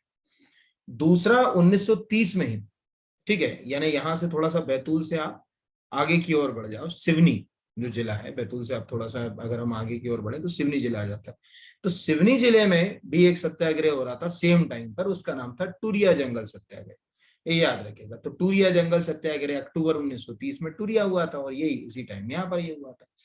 तो अब क्या हुआ कि 1930 में घोड़ा डोंगरी में जंगल सत्याग्रह किया इनने, मतलब जो मतलब आदिवासी लीडर्स थे, खासकर अगर कहा जाए गंजन सिंह कोरकू कम्युनिटी के थे। आपको ये शायद ना मालूम हो तो याद रखिएगा, कोरकू जो ट्राइब है वो सतपुड़ा में मेन जो जितनी भी सतपुड़ा है, यानी होशंगाबाद, बैतूल, छिंदवाड़ा, ठीक है, ये जो जिले हैं ये कोरकू बहुल जिले हैं, ये याद रखिएगा। यहाँ कोरकू ट्राइब जो है वो अच्छी खासी कोरकू ट्राइब की जो है वो बसाहट आपको जो है वो मिल जाएगी, ठीक है।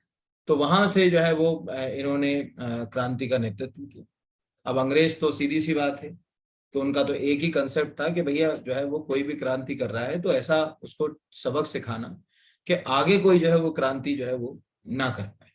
तो अंग्रेजों ने जो है वो उनके ऊपर जो है वो शूट एंड शाइट के जो है वो ऑर्डर जो है वो जारी कर दिए।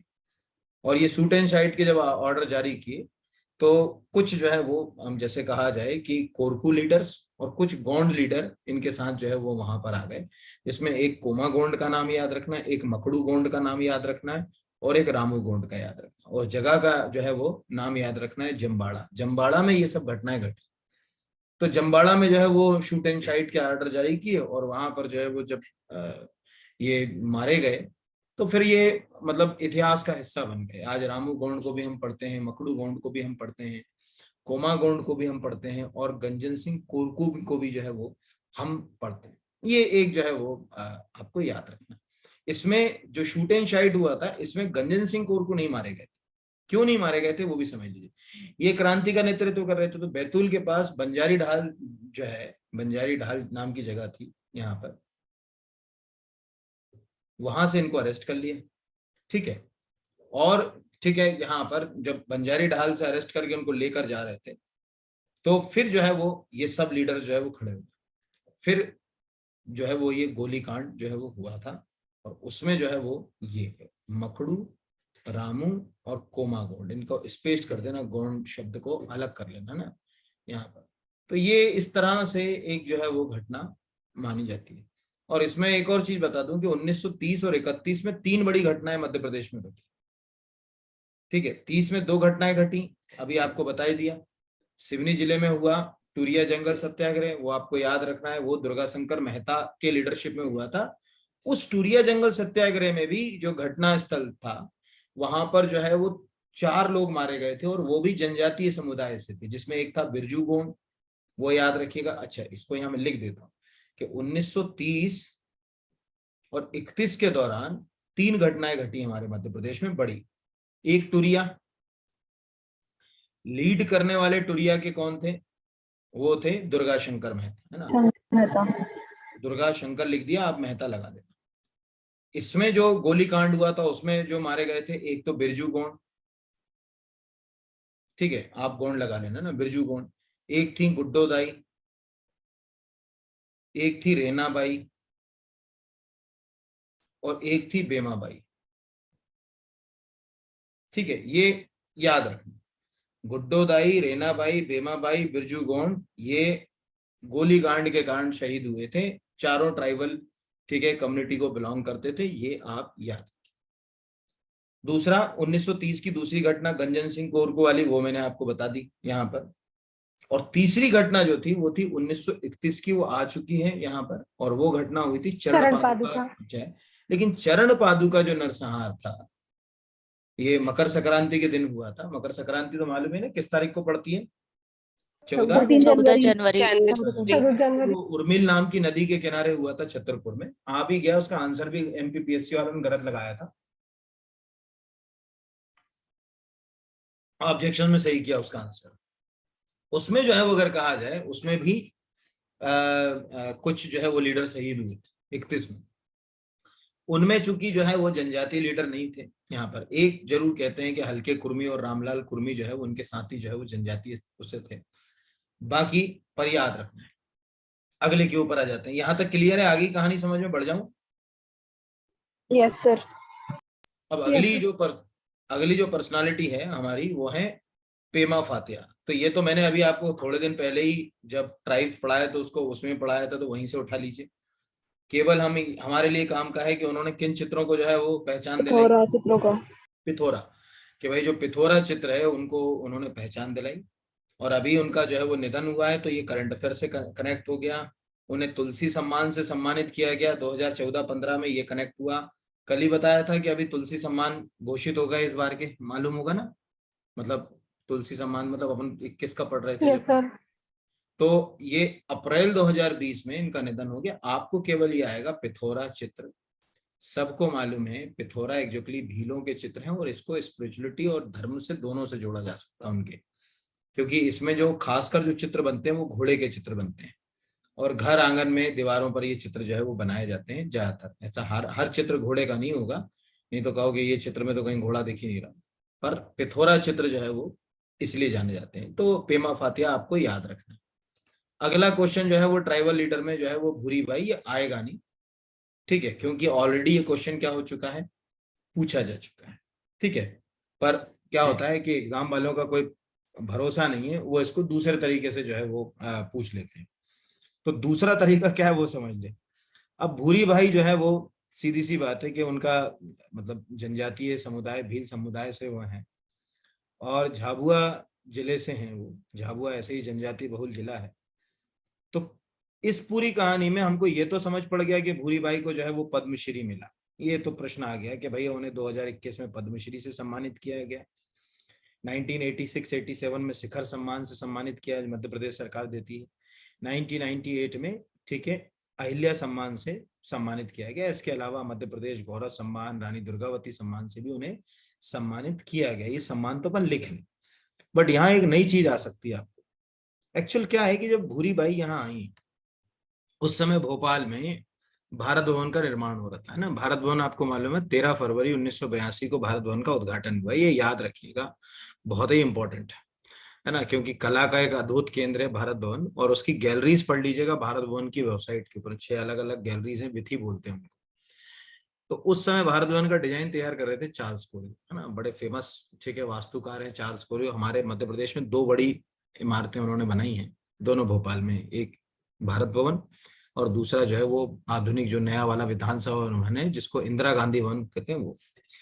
तो इस दौरान उस भवन के निर्माण में, यानी भारत भवन के निर्माण में कंस्ट्रक्शन काम के लिए वो यहाँ आई थी भूरी बाई। अब कंस्ट्रक्शन काम के लिए आई, तो अब हमारा आज का जो है वो पहला क्वेश्चन, भारत भवन में कुछ लोग ऐसे आप याद रखिएगा कला संस्कृति से जुड़े हुए जो पूछे जाते हैं। यहाँ नाम है हमारे लिए जे स्वामीनाथन।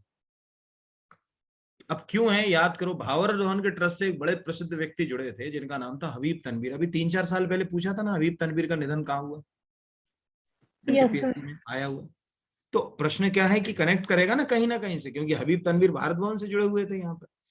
तो सब जय स्वामीनाथन जो है, जो कि एक बहुत ही फेमस जो है वो चित्रकार थे, उनको लगा यार इसमें मतलब जब ये मिट्टी से या पत्थर से जो है वो चित्र बना रही थी, तो उन्होंने इनको जो है वो आगे, जैसे कहते हैं ना पुशअप करना, के बढ़ो आगे, कोशिश करो। तो उससे जो है वो ये आगे बढ़ी और आज यहाँ तक पहुंच पाई, और आज ये अपने सम्मान को उनको ही समर्पित करती है। कहती भी हैं कि उनके कारण ही मैं आज यहाँ तक पहुंच पाई। तो कई बार ये जीवन में होता है कि उपलब्धियां जो है होती हैं या योग्यता जो है वो उम्र पर टिकी नहीं होती है, ठीक है, ज्ञान पर टिकी हुई नहीं होती है, ऐसी कई चीज नहीं होती कि बहुत पढ़ा लिखा आदमी होगा वही आगे निकल कर जाएगा। कई छोटी छोटी सी चीजें आपको, जैसे आज रिजल्ट आया तो कई बच्चे निराश, आज MPPS उसका रिजल्ट आया ना बोर्ड का, कि परसेंट कम Yes, आ sir. गए। अरे 10th and 12th. Come percent वाला भी जो है वो जीवन में कहाँ से कहाँ, उस जिसके परसेंट कम है उसको बुरी बाई से सीख लेना चाहिए। हम तो कहते, क्या आप सोचो कि वो पढ़ी लिखी नहीं थी लेकिन उन्होंने अपनी कला को जो है वो पहचान दिलाई। ऐसी कई हस्तियां हैं। तीजन बाई को आप पढ़ लीजिए, तीजन बाई जो है वो भी पढ़ी लिखी नहीं। ठीक है, तो ये निर्भर करता है कि आपको कहाँ पहुंचना है। जैसे गीता गोपीनाथ IAS बनना चाहती थी, ठीक है, लेकिन आज वो दुनिया की ऐसी संस्था की मुखिया बनी बैठी हुई है वहां पर, जहां वो एक पत्थर की लकीर खींच दी उन्होंने। ठीक है, मतलब IMF में पहली डिप्यूटी मैनेजिंग डायरेक्टर, पहली IMF में पहला ही पद है। कल परसों अभी बताया होगा किस दिन मैंने, Yes, sir. वहां Yes, पहुंच गई sir. वो, यानी वो काल में अमर हो गई। तो सीधी सी बात है ना कि आपने सोचा कुछ हुआ कुछ वाली बात रहती है, इसलिए प्रयास करते रहना चाहिए और कुछ नहीं। ओवरऑल तो भूरी बाई जो है वो का संबंध है।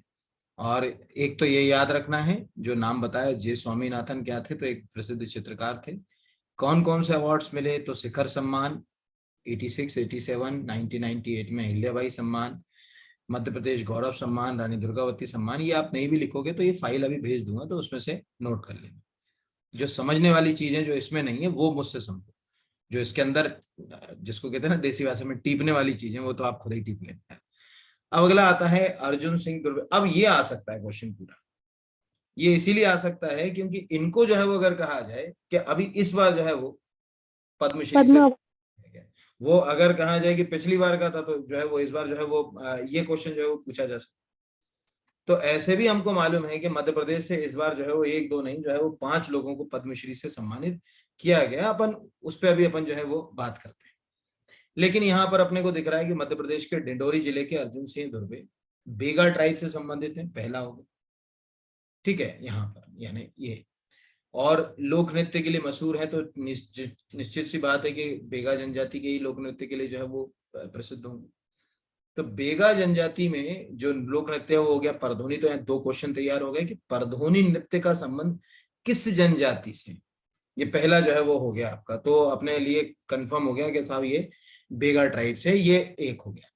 दूसरा, उस नृत्य, ये इसमें से कुछ ऐसे पूछ सकता है कि मोर, हाथी, घोड़ों के मुखौटों से किस नृत्य की प्रस्तुति दी जाती है, तो आंसर हो गया कि साहब परधोनी नृत्य की जो है वो प्रस्तुति जो है वो दी जाती है।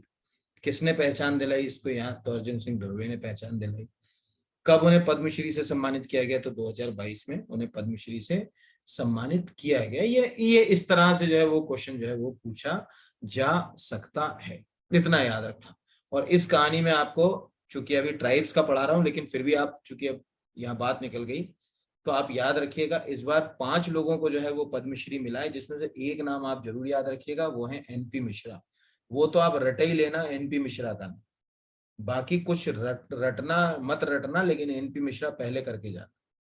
क्यों करके जाना NP में, 5 के नाम बता रहे। NP मिश्रा जो है वो चिकित्सा के क्षेत्र में एक ऐसा नाम थे भोपाल के अंदर कि हर एक उनको आदमी जानता था। जो गांधी मेडिकल कॉलेज है भोपाल का, उसकी वो पहचान बन चुके थे, ये याद रखिएगा। ठीक है, क्यों, क्योंकि जब भोपाल में गेस्ट HD हुई थी 84 में, तो उस समय ये हमीदिया में ही जो है वो हॉस्पिटल में पोस्टेड थे। और आपको मालूम है कि जो गेस्ट HD हुई है भोपाल के अंदर, उससे नियरेस्ट अगर कोई डिस्ट्रिक्ट हॉस्पिटल होगा तो वो हमीदिया हॉस्पिटल ही होगा। Yes, उस sir. समय उन्होंने कैसे लोगों को बचाया, कैसे उन्होंने अपनी जान जोखिम डालकर लोगों की सहायता करी, ये बिल्कुल मतलब काबिले तारीफ है। इसीलिए वो फेमस तो तब से ही थे, लेकिन अभी चूंकि जो है वो उनको अगर कहा जाए कि पद्मश्री से जो है वो सम्मानित किया गया, तो ये एक आप याद रखिएगा यहाँ पर। दूसरा जो ये आ गया समझ में, कोई डाउट तो नहीं यहाँ पर NP मिश्रा के बारे में, यहाँ पर मतलब आएगा ही आएगा। और आप एक बार NP मिश्रा को अपने स्तर पर भी जो है वो पढ़िएगा यहाँ पर, मतलब क्योंकि ये प्रश्न जो है वो पूछा जा सकता है। दूसरा, एक और चीज के लिए भी आएगा, क्योंकि अभी कोविड के ही कारण जो है वो NP मिश्रा की क्या हो गई, मृत्यु हो गई, उनका निधन हुआ था कोविड में। ये भी एक प्रश्न जो है वो आपसे पूछा जा सकता है, ये याद रखना। दोनों ही प्रश्न जो है वो आपस में लिंक है, जब उनको ये अवार्ड दिया गया तो ये अवार्ड टेक्निकली उनको मरणोपरांत दिया गया क्योंकि उनका निधन हो चुका था, ठीक है, इसमें 21 में, और अवार्ड अभी डिस्ट्रीब्यूट हुए हैं 26 जनवरी को। आ गया समझ में? ये पहली बात क्लियर है? Yes sir. ठीक है, ये एक तो ये हो गया। दूसरा, फटाक से अपने को जो याद रखना है, मध्य प्रदेश में दूसरा बड़ा नाम थे वो थे राम साहेब पांडे। राम साहेब पांडे का नाम भी आप याद रखिएगा क्योंकि मध्य प्रदेश का राज्य नृत्य ही क्या है? राई।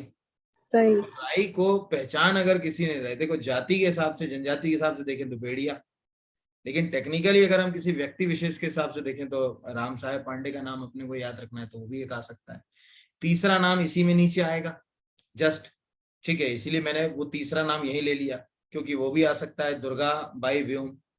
तो दुर्गा बाई व्योम के साथ भी अच्छी बात यह है कि ये भी अगर कहा जाए डिंडोरी से ही ताल्लुक रखती है, डिंडोरी और मंडला से।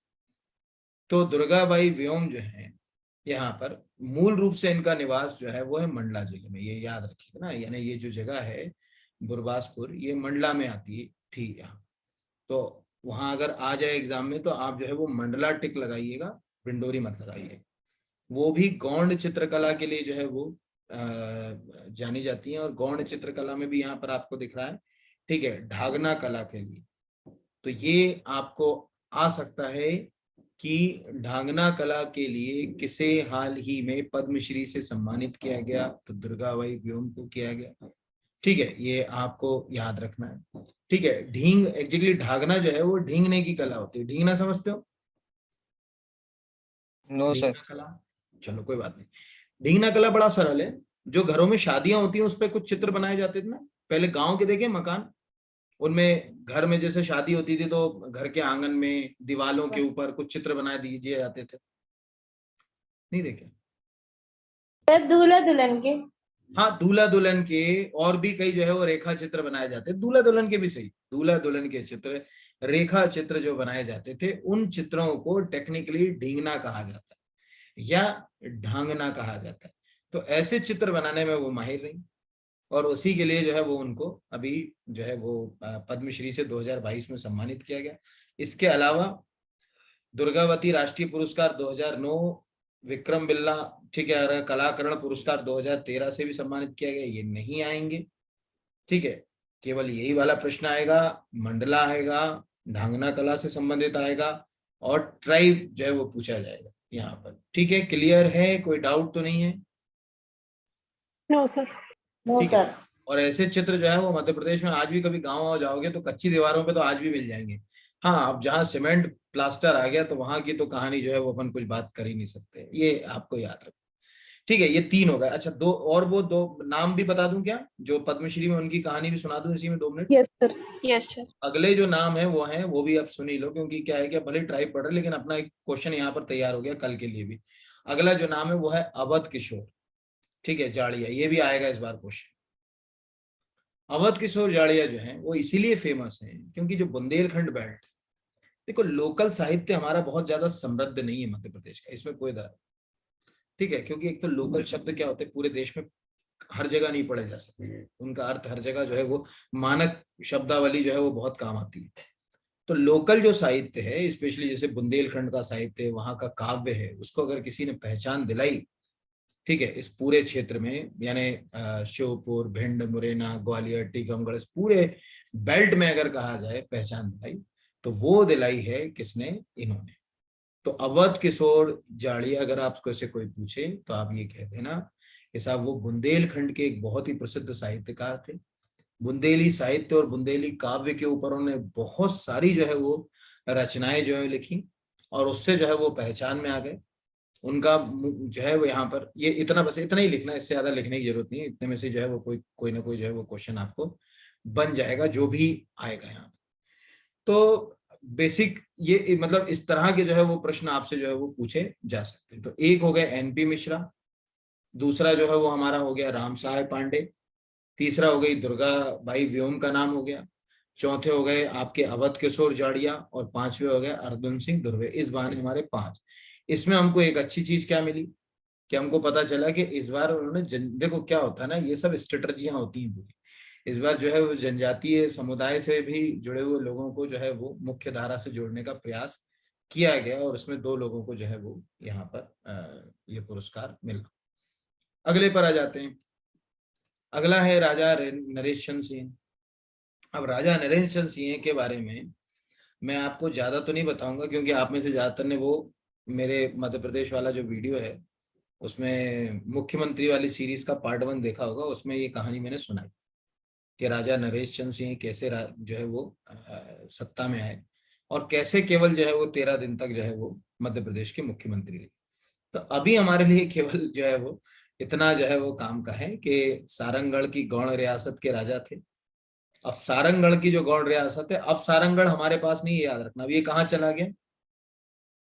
सीजी में है ना, ये छत्तीसगढ़ में। तब तो छत्तीसगढ़ और मध्य प्रदेश एक था। तो सारंगढ़ का नाम सुना? Yes sir. तो सारंगढ़ की sir. गौड़ समझा देते एक मिनट।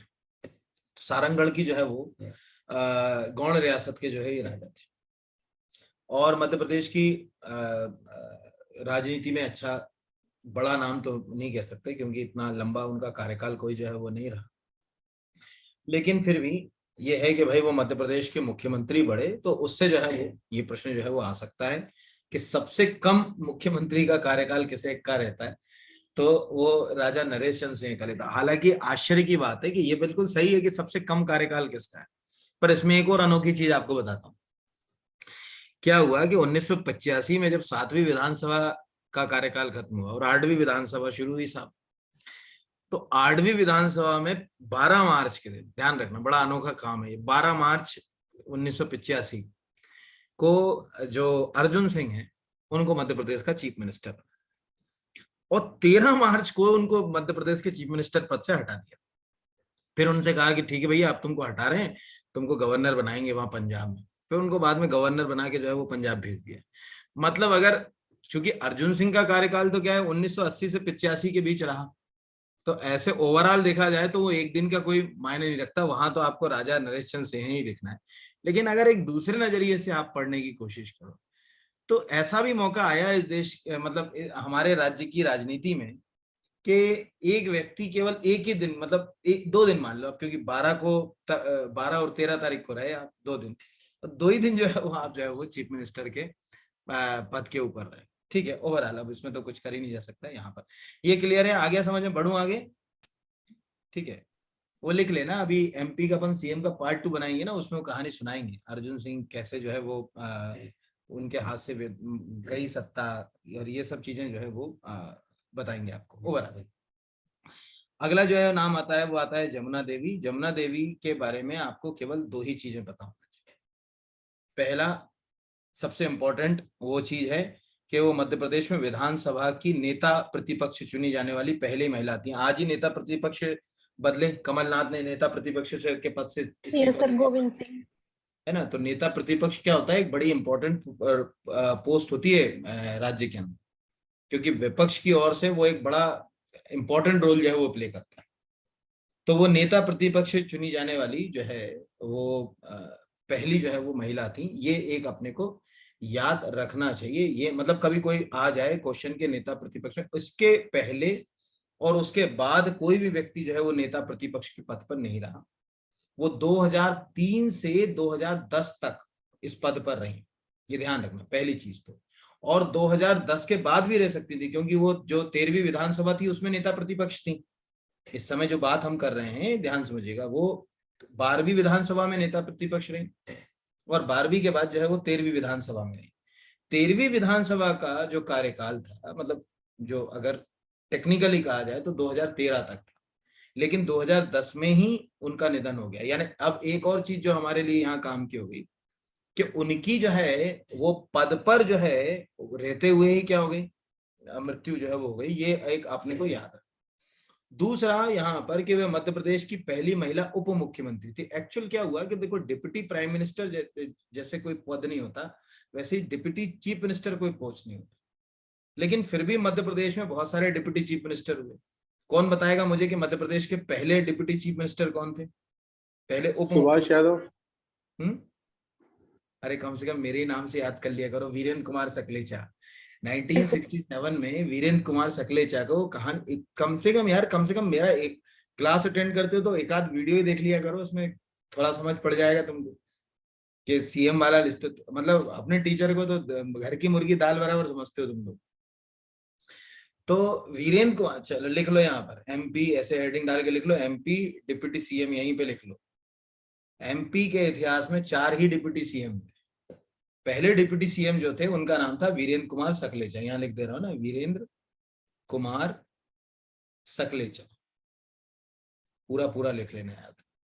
दूसरे जो है वो अगर कहा जाए वो डिप्टी सीएम थे, उनका नाम था शिव भानु सोलंकी, ठीक है। लेकिन शिव भानु सोलंकी डिप्टी सीएम तो रहे, लेकिन उनका टेन्योर फिक्स नहीं, मतलब कहते हैं कि कांग्रेस ने, अर्जुन सिंह ने उनको डिप्टी सीएम जो है वो बना के रखा, बट वो कब तक डिप्टी सीएम रहे ये कहीं लिखा हुआ नहीं मिलता। हाँ, अर्जुन सिंह के समय वो डिप्टी सीएम थे, ये दो राय की बात है। और जब दिग्विजय सिंह आए, ठीक है, मतलब मध्य प्रदेश में जब दिग्विजय सिंह जब चीफ मिनिस्टर बने मध्य प्रदेश के, तो उनके शासनकाल में 2 डिप्टी सीएम थे, ये याद रखिएगा। अच्छा, कितनों को मालूम है कि दिग्विजय सिंह कब से कब तक रहे? 1993 से 2002, ठीक है, अरे 2003 तक जो है वो मध्य प्रदेश के जो है वो चीफ मिनिस्टर थे, क्योंकि 2003 के बाद ही जो है कांग्रेस के हाथ से जो सत्ता गई, कांग्रेस आज भी सोच रही है कि कम से कम हमें क्या मिल जाए, सत्ता मिल जाए। कांग्रेस इंतजार करती रहती ना कि यार सत्ता मिल जाए हमको, प्रयास जो है वो रहते हैं।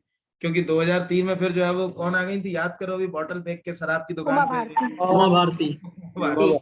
तो क्या हुआ कि जब दिग्विजय सिंह थे, दिग्विजय सिंह का तो कद बड़ा था, आज भी बड़ा है, कांग्रेस में एक बड़े नेता माने जाते हैं। तो उस समय उन्होंने क्या करा, 2 लोगों को कहते हैं कि डिप्टी सीएम बना के रखा था। एक जो है वो बड़ी, मतलब एक बड़ा नाम थे, उनका नाम था सुभाष यादव। कभी भी आप कांग्रेस की राजनीति में अगर बड़े नाम लोगे तो उसमें सुभाष यादव का नाम, तो इसमें 2 राय की बात नहीं है, एक बहुत बड़ा जो है वो नाम माना जाता है। तो एक सुभाष यादव थे, और दूसरी जो थी वो थी आपकी क्या नाम है, हाँ, जमुना देवी। तो ये जमुना देवी, ये इतना जो है वो आपको याद रखना चाहिए। मतलब मुझे लगता है कि इतनी चीजें आप एग्जाम पॉइंट ऑफ व्यू से पढ़ लें तो आपके लिए जो है वो काफी हेल्पफुल होगा। आ गया समझ में? कोई डाउट तो नहीं? बढ़ जाऊं? यानी मतलब अब इस बहाने अपने क्या हो गए, जमुना देवी, मतलब यहाँ पर अपने 2-3 सीएम की भी कहानी खत्म हो गई ट्राइब्स के साथ साथ, प्लस अपने को ये भी समझ पड़ गया कि जमुना देवी के पहले भी जो है वो 3 जो है वो उप मुख्यमंत्री थे। हाँ, लेकिन बीजेपी के शासनकाल में 2003 से अब तक कोई भी deputy chief minister Madhya Pradesh में नहीं बना। पड़ोसी राज्यों में बने, यूपी में बने, लेकिन हमारे राज्य में नहीं बना। अब अगले नाम पर आते हैं, खाजिया नायक। बढ़ जाएं? क्लियर है यहाँ तक? आगे कोई डाउट तो नहीं? No sir. अगला नाम है खाजिया नायक। वही पूरी फौज का हिस्सा थे जो टंट्या भील और भीमा नायक के साथ चल रही थी। यानी निमाड़ क्षेत्र से ये भी क्रांति का जो है वो नेतृत्व कर रहे थे, भीमा नायक के साथ जो है वो नेतृत्व कर रहे थे यहाँ पर। और चूंकि खाजिया नायक के बारे में एमपी ने पीएससी ने पूछा नहीं, इसलिए आपको आसान। तो खाजिया नायक आपको दिख रहा है कि कहाँ से थे, तो निमाड़ से थे। कहाँ से? निमाड़ में बड़वानी, बड़वानी में भी कहाँ, सेंधवा के पास भंवर घाट, ठीक है, के आसपास के क्षेत्र से वो क्रांति को लीड कर रहे थे। भीमा नायक के मित्र थे, भीमा नायक की भीम कोर आर्मी का जो है वो एक हिस्सा थे। 1857 की क्रांति में अंग्रेजों के खिलाफ जो है वो लड़ते रहे। 11 अप्रैल 1858 को ब्रिटिश सेना और भील गौंड सेना के बीच बड़वानी की सिलावत के बीच ये अमालिया पानी नामक गांव में जो युद्ध हुआ, ये ध्यान रखो। ये अब उनका वीर गति कहाँ प्राप्त हुई थी? अमालिया पानी। तो अमालिया पानी नामक गांव में एक युद्ध हुआ जिसमें खाजिया नायक के जो है वो पुत्र दौलत सिंह वीरगति को प्राप्त हुए। खाजिया नायक को जो है वो बंदी बना लिया गया। बाद में कर्नल जेम्स आउटरम्स के संघर्ष करते हुए बिजासन घाट में वह शहीद हो गए। और मध्य प्रदेश सरकार ने बिजासन घाट स्थित भंवरगढ़ का किला को एक स्मारक। अब यहाँ पर तीसरा नया और अच्छा क्वेश्चन, ये हेल्दी क्वेश्चन है पहला। अभी जैसे कहते हैं ना ऊपर के जो है वो 2-3 जो क्वेश्चन थे उनमें एक हेल्दी जो है वो क्वेश्चन ये मिला। भंवर घाट किसके स्मारक? स्मारक की मात्रा गलत लगी है, 2 मत लगा लेना तुम लोग, ये तो क्या होता है टाइपिंग की छोटी छोटी मिस्टेक होती है, कराता हूँ तुम्हें। भंवर जो गढ़ का किला है उसका संबंध या भंवरगढ़ में किसका स्मारक है? तो यहाँ पर यह आ गया कि खाजिया नायक के स्मारक से जो है वो जुड़ा हुआ है। मध्य प्रदेश सरकार जो है वो इसको एक कहते हैं स्मारक के रूप में जो है वो विकसित कर रही है या डेवलप जो है वो कर रही है। ये एक जो है वो आपको याद रखना है। इतना आ गया समझ में? कोई डाउट तो नहीं इतने में? No sir. अगला नाम जो है वो है मुड्डे भाई। अब मुड्डे भाई क्यों रखा वो भी कहानी समझ में ना, क्योंकि वो जो मैंने कहा ना कि ट्राइबल लीडर्स का एक पोस्टर जारी किया था मध्य प्रदेश सरकार, उसमें मुड्डे भाई थी, तो इसीलिए हमने इसमें ये रखा कि मुड्डे भाई जो है। और ऊपर मैंने आपको बता ही दिया था, इसलिए फिर भी आप देख लीजिए कि सिवनी जिले के टूरिया गांव में ही जो जंगल सत्याग्रह हुआ था, उसके दमन के दौरान 9 अक्टूबर 1930 को मुड्डे भाई जो है वो शहीद हो गई थी। ठीक है, ये ध्यान रखिएगा। तो इसको मैं ऊपर भी बता चुका हूं, लेकिन अलग से ये एक क्वेश्चन हो सकता है, इसीलिए आपको जो है वो याद रखना है। फिर अगला जो है वो नाम है, ठीक है, जोधिया बाई। ये क्वेश्चन इस बार आपको पूछा जाएगा। क्यों? क्योंकि इनको अभी ही, ठीक है, आपको मालूम होगा राष्ट्रपति जी के द्वारा नारी शक्ति अभी अंतर्राष्ट्रीय महिला दिवस के ऊपर, अभी यानी करंट का ही क्वेश्चन है, तो अभी तो किसी एग्जाम में आए नहीं तो आने ही, तो आपको ये आ सकता है कि वो उमरिया जिले के लोड़ा गांव से हैं। बेगा जनजाति के चित्रों को देश विदेश में उन्होंने पहचान दिलाई। 2019 में उनकी पेंटिंग्स के इटली शहर के मिलान में भी लगी थी। मिलान तो मालूम ही है दुनिया की क्या है, फैशन कैपिटल है मिलान। मिलान फैशन वीक दुनिया भर में जाने जाते हैं। Yes sir. बहुत चर्चित हैं अगर कहा जाए मिलान के फैशन वीक। ठीक है, तो जोधिया बाई के को चित्रकला से जोड़ने का श्रेय आशीष स्वामी को जो है वो जाता है, क्योंकि उनके ही प्रयासों से उनके चित्र देश विदेशों तक पहचाने गए। ये सब तो नहीं आएगा, लेकिन 8 मार्च 2022 को अंतर्राष्ट्रीय महिला दिवस पर उन्हें नारी शक्ति पुरस्कार से सम्मानित किया गया। तो ये आपको आ सकता है कि महिला में मध्य प्रदेश की किस जनजातीय मतलब चित्रकार को, या बेगा जनजाति की किस चित्रकार को नारी शक्ति पुरस्कार से सम्मानित किया गया। ये चित्र देखकर आपको एक चीज का तो एहसास होगा, अभी जो अवार्ड्स मिल रहा है, अब अवार्ड सब जो है ना जमीनी स्तर पर आ गए। ठीक है, अवार्ड खरीदने की जो परंपरा थी वो अब लगभग खत्म होती दिखती है, क्योंकि जिसका काम बोलता है उसका अवार्ड उसके नाम। ठीक है, पहला ऐसा था कि काम वाम का कोई लेना देना नहीं है, आप सोसाइटी में मतलब आपकी रिपुटेशन जो है उस पर तय होता था कि आपको अवार्ड मिलेगा कि नहीं मिलेगा, ये याद रखिएगा। चले बढ़े यहां से आगे। Yes sir. अगला जो है वो भी एक नाम है, छोटा सा है, चूंकि महिला दिवस पर एक पोस्ट मिला था मुझे मध्य प्रदेश जनसंपर्क का, इसलिए मैंने इस पोस्ट को आपके लिए रख लिया। ठीक है, तो यहाँ आपको जो है वो दिख रहा होगा कि सुखिया बाई, तो मध्य प्रदेश जिले, यहाँ यहीं पढ़ दे रहा हूँ, मध्य प्रदेश के बैतूल जिले की घोड़ा डोंगरी प्रखंड की जुबादी गांव की जनजाति समुदाय की महिला सुखिया बाई सभी के लिए प्रेरणादायी। उन्होंने 100 से अधिक महिलाओं को प्रेरित किया और किसानों के बीच आजीविका मित्र की पहचान अर्जित की। ठीक है, ये ध्यान रखिएगा। उन्होंने एक सेल्फ हेल्प ग्रुप शुरू किया और सेल्फ हेल्प ग्रुप से जो है वो अपने जैसी महिलाओं को उन्होंने प्रशिक्षित किया, कृषि के तकनीकों से अवगत कराया। इस हिसाब से ये प्रश्न जो है वो पूछा जा सकता है, इसीलिए ये रख दिया, क्योंकि एमपी गवर्नमेंट का खुद का मैंने ट्विटर हैंडल से फोटो आपके लिए लिया, तो इसमें ये जो है वो यहाँ। अगला क्वेश्चन, सीताराम कंबर, ये क्यों आ सकता है? ये भी मैंने आपको बताया कि मध्य प्रदेश सरकार अपने जो पोस्टर है उस पर जो नाम ले रही है उनमें ये भी नाम। तो 1857 की क्रांति में ये भी निमाड़ से थे यहाँ पर अगर कहा जाए, और निमाड़ में क्रांति का जो है वो नेतृत्व कर रहे थे गौड़ साम्राज्य के रघुनाथ शाह और शंकर शाह के लिए, यानी शंकर शाह और रघुनाथ शाह की ओर से ये क्रांति का नेतृत्व कर रहे थे, और उस दौरान अंग्रेजों से ये मतलब लड़ते हुए वीर गति को जो है वो प्राप्त हो गए। तो डेट याद रखिए, बस केवल ये याद रखिएगा कि सीताराम कंबर जो है वो किसकी ओर से क्रांति का नेतृत्व कर रहे थे, तो गौड़ साम्राज्य के शासक रघुनाथ शाह शंकर शाह की ओर से। कहाँ से लड़े? तो बड़वानी यानी निमाड़ से लड़े। कब वीर गति को प्राप्त हुए? तो 9 अक्टूबर 1858 को उन्होंने अपने प्राणों की आहुति दी थी। ये एक आपको आएगा। अगला नाम आईएमपी कर लीजिए कॉपी में आने के लिए, आईएमपी, क्योंकि रघुनाथ सिंह मंडलोई का उल्लेख तो मुख्यमंत्री जी भी कर चुके हैं 1-2 बार। ठीक है, और अभी पिछली बार जब माननीय गृह मंत्री जी आए थे तब भी ये पोस्टर लगा हुआ था यहाँ पर। और अभी प्रधानमंत्री जी जो आए थे, आपको याद है ना, प्रधानमंत्री जी अभी आए थे, कब आए थे? कितनी तारीख को आए थे? 15 नवंबर 15 नवंबर।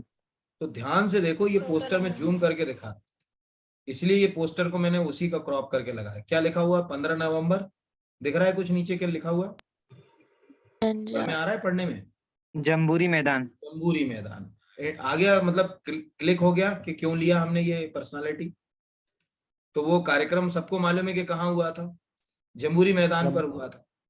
तो इसीलिए लिया। तो रघुनाथ सिंह मंडलोई, ठीक है, यहाँ पर अगर कहा जाए कहाँ से थे ये नहीं आएगा, लेकिन ये भी निमाड़ क्षेत्र से क्रांति का नेतृत्व कर रहे थे।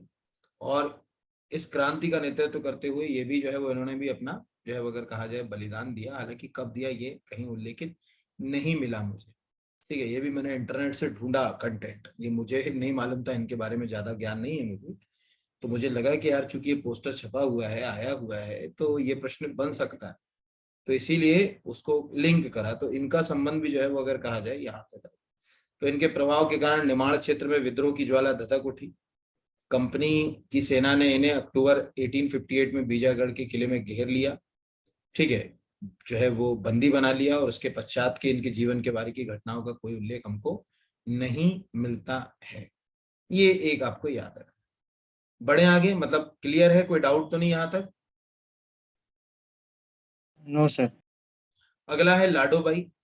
अब लाडोबाई सेम जैसे अभी अपन ने भूरी बाई पढ़ा, तो एक्चुअल क्या होता है ना, सेम ईयर तो प्रश्न नहीं पूछते, लेकिन एक आध साल बढ़ा के पूछ लेते। तो ये क्वेश्चन जनवरी में आ जाए शायद लाडोबाई के बारे में, कि जो है वो भीली चित्रकला को पहचाने वाली इनमें से कौन सी चित्रकार। तो 4 नामों में से एक लाडोबाई आपको दे सकते। तो झाबुआ अगर कहा जाए जनजातीय अंचल की लाडोबाई एक भीली अगर कहा जाए लोक कलाकार है। और लाडोबाई को उनके द्वारा बनाए गए पिथौरा शैली के चित्रों के लिए, तो अब हमारे पास पिथौरा शैली के चित्रों की 2 कहानी हो गई। एक तो अभी हमने जो है वो पेमा फातिया के साथ जोड़ लिया, दूसरा लाडोबाई के साथ। उनके चित्रों की पहली प्रदर्शनी भारत भवन में 1982 में लगाई गई। तो सीधी सी बात है, इससे कंसेप्ट क्लियर होता है कि भाई वो बहुत समय से एक्टिव है, चूंकि 82 में लगाई गई और 82 में ही भारत भवन क्या हुआ था, ठीक है, निर्माण हुआ था। तो सभी को मालूम होगा यहाँ पर। और लाडोबाई को उनकी इस कला के लिए मध्य प्रदेश सरकार ने 2018 में शिखर सम्मान से सम्मानित किया था, ठीक है, आदिवासी लोक कला का शिखर। ये जिनको ना मालूम हो वो एक चीज जो है वो याद रखिएगा, शिखर जो सम्मान है वो मध्य प्रदेश सरकार के द्वारा दिए जाने वाले राज्य स्तरीय सम्मान, ठीक है। मतलब देखो 2 तरह के हम सम्मान देते हैं, एक सम्मान हम देते हैं राष्ट्रीय स्तर के और एक सम्मान हम देते हैं राज्य स्तर के। तो शिखर सम्मान जो भी हम देंगे वो सब क्या होंगे, राज्य स्तर के सम्मान, और वो अलग अलग सेक्टर में दिए जाते हैं। कोई ऐसा नहीं कि एक ही सेक्टर में जो है वो शिखर सम्मान आपको मिलेगा। हर क्षेत्र के लिए जो है वो, हर का मतलब ऐसा मत समझ लेना कि जितने हैं सभी क्षेत्रों में जो है वो शिखर सम्मान देंगे, अलग अलग। जैसे इनको मिला आदिवासी लोक कला के लिए शिखर सम्मान, और कोशिश करो कि कुछ ऐसे सम्मान जिनका संबंध जनजातीय बहुल संस्कृति के साथ, ट्राइब्स के साथ है, वो मतलब अगर कहा जाए सम्मान वगैरह, तो आप अच्छे से तैयार कर ही लो, या उनके नाम जो है वो आप एक बार पढ़ लो। इसका सबसे सरल तरीका आपको बताता हूँ, कुछ नहीं करना है। एक तो फाइल में दे दूंगा आपको, दूसरा MP गवर्नमेंट की आर्ट एंड कल्चर की वेबसाइट पे जाओ, उनका प्रतिवेदन डाउनलोड कर लो। सरकार हर साल क्या करती है, जो भी अचीवमेंट्स होते हैं उसके, जो भी काम करती है उसके ऊपर एक पूरा प्रतिवेदन जारी करती है। तो वो प्रतिवेदन आप पढ़ लोगे तो उस प्रतिवेदन के अंदर जो है वो आपको पूरे सम्मान वगैरह मिल जाएंगे।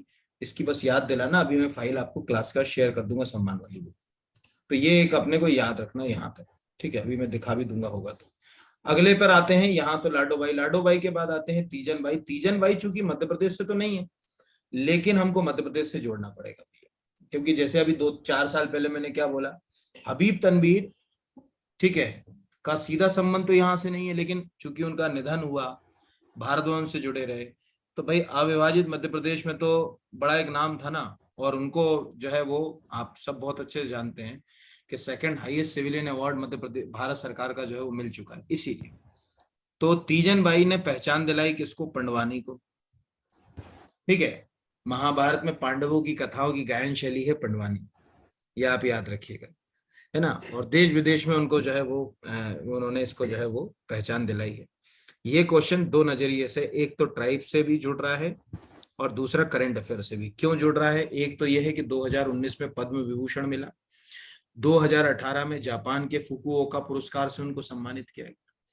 ये आपको याद रखिएगा। एकल नृत्य होता है, एकल नृत्य नाटिका है पंडवानी। देखा है कभी पंडवानी? एक तारा लेकर हाथ में करते हैं एकल नाटिका के रूप में। Yes sir. ठीक है, जो है वो छत्तीसगढ़ी में बड़ा एक हुक्का चलता है इसमें पीछे, बड़ा मजा आता है। मतलब एक्चुअल हम अपनी वो कला तो भूल ही गए हैं, अब तो क्या बोले, जो है वो अब तो कुछ बहुत ही ज्यादा हिप हॉप हो गए हम लोग सब। तो उन्होंने इसको पहचान दिलाई पंडवानी के लिए, तीजन भाई, तो इसलिए इस प्रश्न को रखा। अगला नाम है कांतिलाल भूरिया। तो मध्य प्रदेश की राजनीति में जो जनजातीय अगर कहा जाए चेहरे हैं, उनमें एक बहुत बड़ा नाम थे कांतिराव भूरिया। ठीक है, मतलब एक जैसे कहते हैं ना, एक बड़ा नाम जो है वो इनको लिया जा सकता है।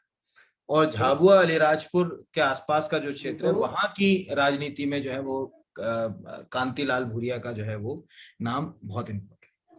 सबसे बड़ी बात यह है कि कांतिलाल भूरिया जो है वो केंद्र की राजनीति में, और केंद्र की राजनीति से राज्य की राजनीति में है। ठीक है, ये एक बड़ी अनोखी बात है।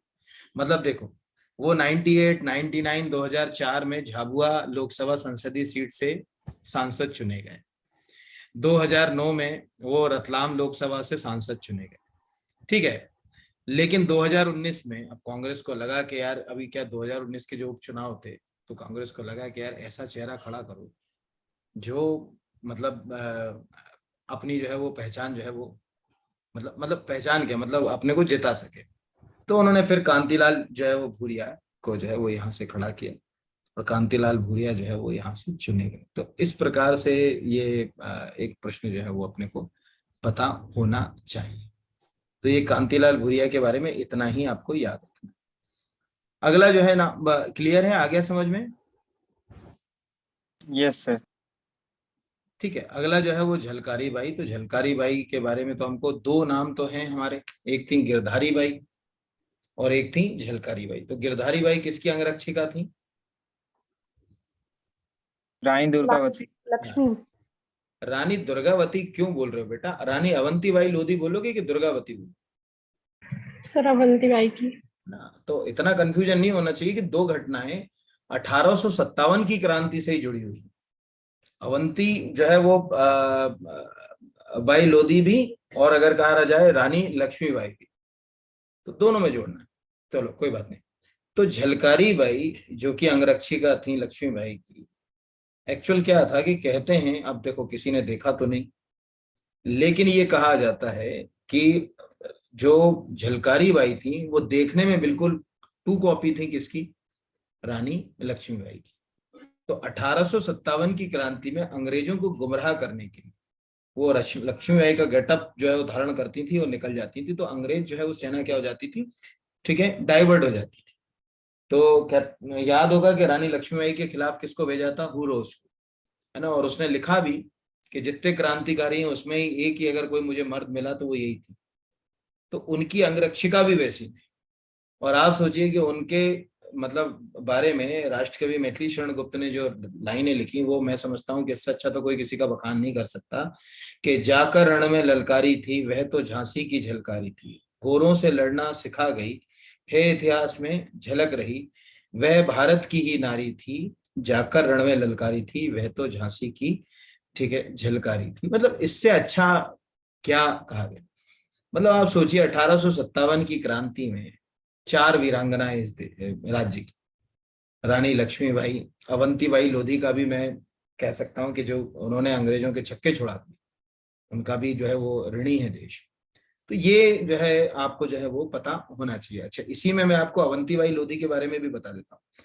अवंतीबाई लोधी के लिए भी उनको भी जनजातीय संस्कृति से ही जोड़कर देखा जाता, क्योंकि वो जो रामगढ़ के राजा थे ना, क्या नाम था उनका? लक्ष्मण सिंह लोधी। ठीक है, ये अच्छा चलो वो अभी अलग से बताऊंगा तो ज्यादा अच्छा रहेगा, नहीं तो ये वाली आर्टिकल पूरा खत्म नहीं हो पाएगा। हम पहले इसको खत्म कर लें। अगला जो नाम है वो एक और आपको जो है वो याद रखना है। ये क्यों इंपॉर्टेंट है वो समझ लीजिए। अग्नेश करकेटा का नाम क्यों रखा हम?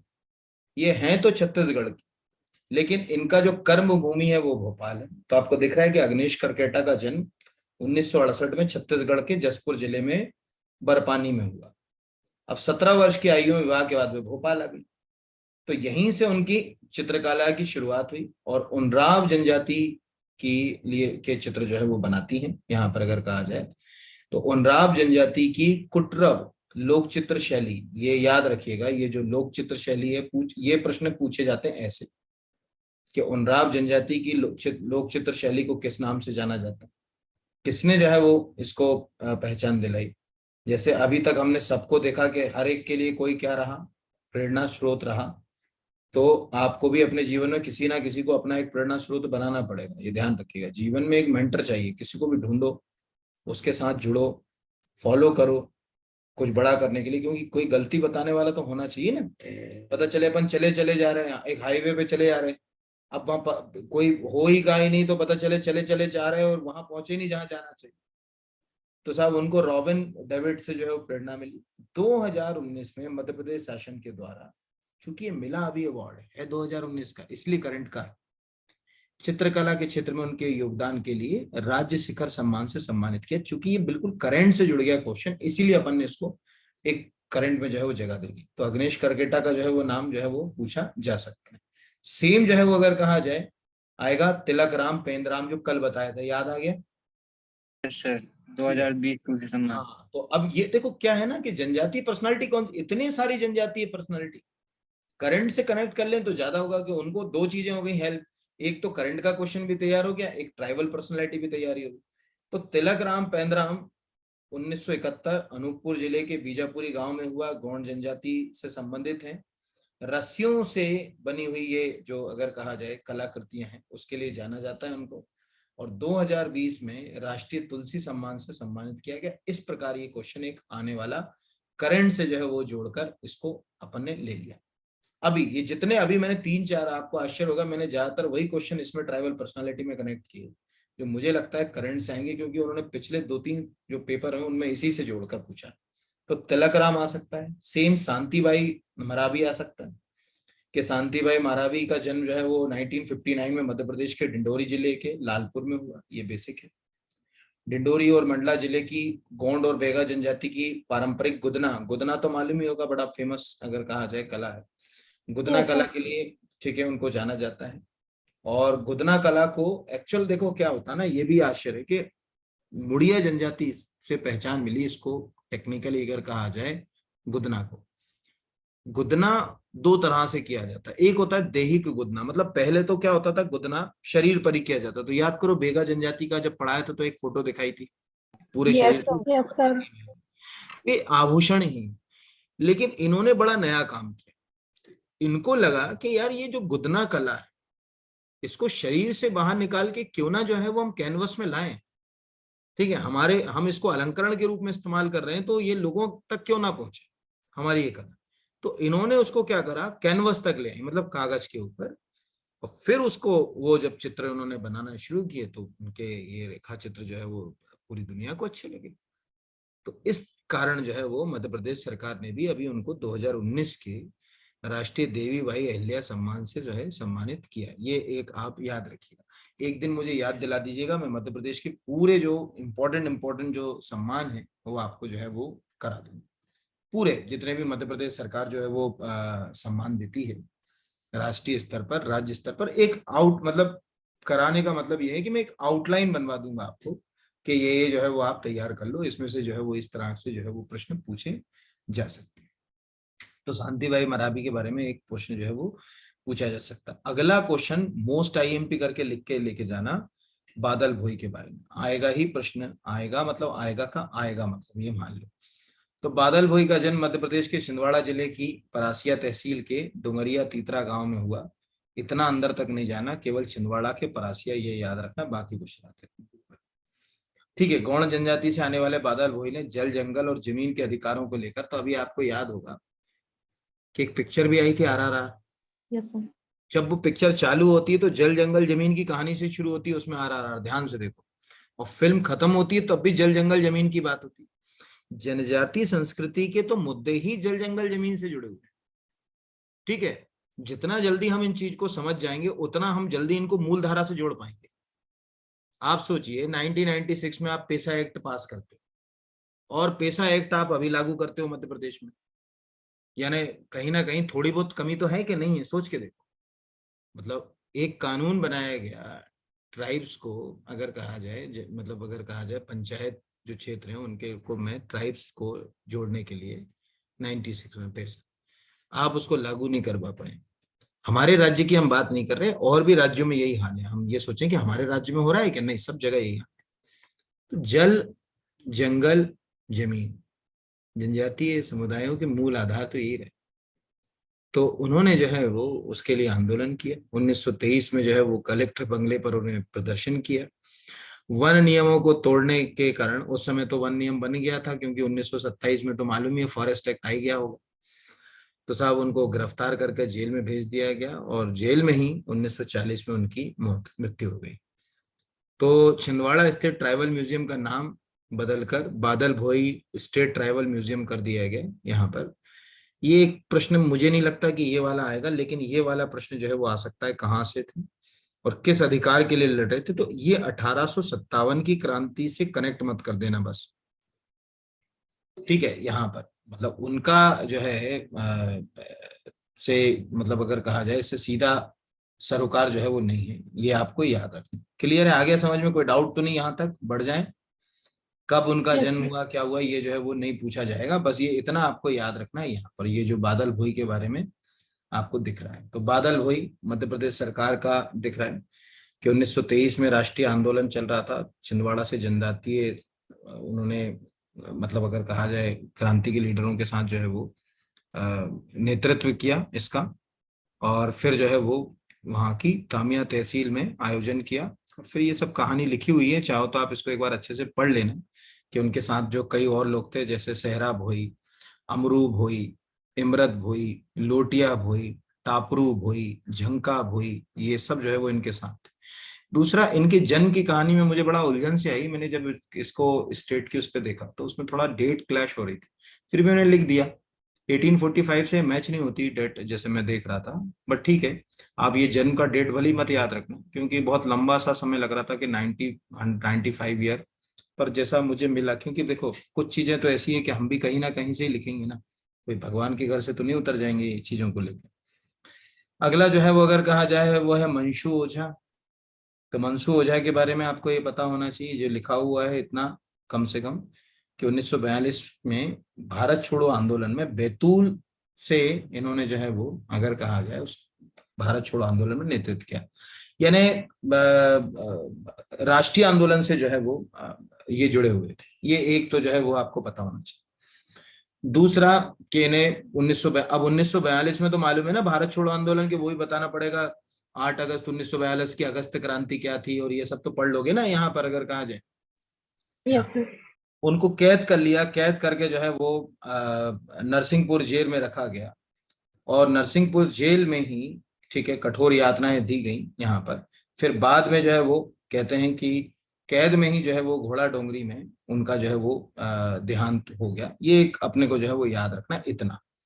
तो इतना जो है वो डेट वगैरह कोई काम की नहीं है, बस जो है वो आपको याद रखना है कि 1942 के भारत छोड़ो आंदोलन से किसने जो है वो क्रांति का नेतृत्व किया था, इनमें से 4 ऐसे आ जाएंगे, तो ये एक जो है नाम अपने लिए काम का है। इनके अलावा जो है वो आपको 1-2 नाम और ऐसे याद रखना है जिनका, अब मैं एक देखो ज्यादा तो नहीं बता सकता, लेकिन 1-2 नाम जो है वो ऐसी पर्सनालिटी के भी याद रखना है जिनका संबंध मध्य प्रदेश से नहीं था सीधा, लेकिन उनको किसी ना किसी तरीके से मध्य प्रदेश से जो है वो जोड़ा गया। जैसे वीर सुरेंद्र साई का नाम शायद आपने सुना होगा, क्योंकि वीर सुरेंद्र साई जो थे वो एक बहुत ही ज्यादा प्रसिद्ध जो है वो क्रांतिकारी थे उड़ीसा के। ठीक है, उड़ीसा में अगर कहा जाए कि अगर उड़ीसा के कुछ प्रसिद्ध क्रांतिकारियों का नाम लिया जाए तो उसमें वीर सुरेंद्र साई थे। लेकिन वीर सुरेंद्र साई की जो मृत्यु हुई है 1884 में, वो यहीं हमारे यहाँ के असीरगढ़ में हुई है। तो असीरगढ़ में उनको कैद रखा गया था अंग्रेजों के द्वारा और असीरगढ़ में क्या हो गई, उनकी मृत्यु हुई।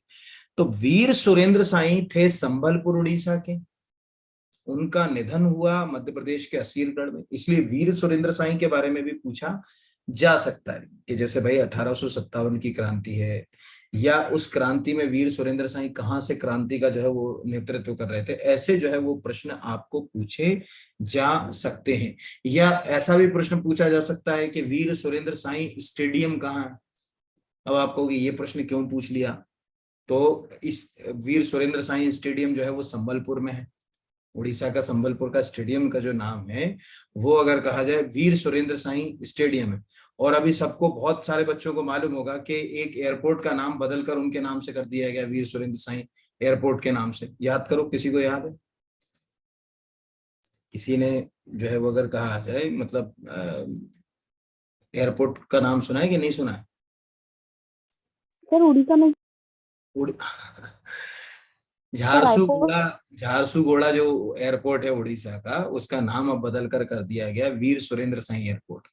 ये एक नाम मैंने क्यों बताया ये समझ। इस नाम को बताने का मेरा जो उद्देश्य है वो केवल एक है, और ये है कि भैया ऐसी पर्सनालिटी भी पढ़ना पड़ेगी जिनका संबंध सीधे सीधे तो मध्य प्रदेश से नहीं है, ठीक है, लेकिन कहीं ना कहीं उनके निधन, उनके जीवन की किसी घटना में मध्य प्रदेश है। जैसे वीर सुरेंद्र साई के जीवन की घटनाओं में असीरगढ़, क्योंकि उनका निधन यहाँ हुआ यहाँ, इसीलिए हमने एमपी के साथ उसको जोड़कर अपन पढ़ सकते हैं। तो ये इतने कितने टोटल हो गए अभी अपने ट्राइबल लीडर गिनो? 30 26 ठीक है, मतलब देखो इसमें ये सब आ जाएंगे ना, गुड्डो दाई भी आ जाएगी। जब यहीं गिन लो कितने हो गए, 1 2 3 4, 4 तो यही हो गए यहाँ पर, 5 6 7, ठीक है, 8 यही हो गए। मतलब कैसे आएगा समझ लो, ठीक है। यहाँ पर अगर कहा जाए वो बेसिक अगर कहा जाए, पूछेगा रामू गौड़ का संबंध है तो घोड़ा डोंगरी जंगल सत्याग्रह, कोमा गौड़ का संबंध है घोड़ा डोंगरी सत्याग्रह, मकड़ू गौड़ का संबंध है घोड़ा डोंगरी जंगल सत्याग्रह से, गंजन सिंह कोरकू का संबंध है घोड़ा डोंगरी जंगल सत्याग्रह से। आ गया समझ में? ऐसे इन सबको जो है वो याद करना है। चलो क्लियर है, आ गया? कोई डाउट तो नहीं? यहाँ तक करें खत्म? Yes sir. ठीक है, मतलब ये एक पूरा जो है वो मेन जो ट्राइबल पर्सनालिटी थी उनके बारे में अपन ने एक रफ फ्रेम करा।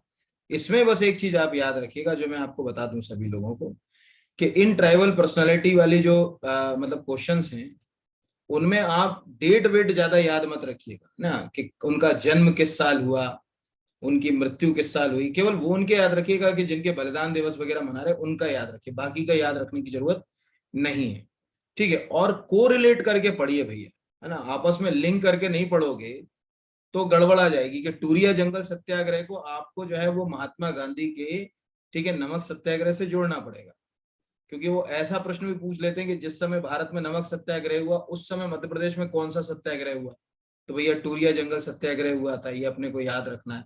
या अगर कहा जाए घोड़ा डोंगरी जंगल सत्याग्रह हुआ था, इस तरह से कोरिलेट करके पढ़ना है। यहां तक आ गया? कोई डाउट तो नहीं? No sir. चलो, तो बहुत बहुत धन्यवाद सभी को, ठीक है। मेरी बैटरी भी इसमें खत्म हो गई है अभी लगता है लैपटॉप की। चलिए बहुत धन्यवाद।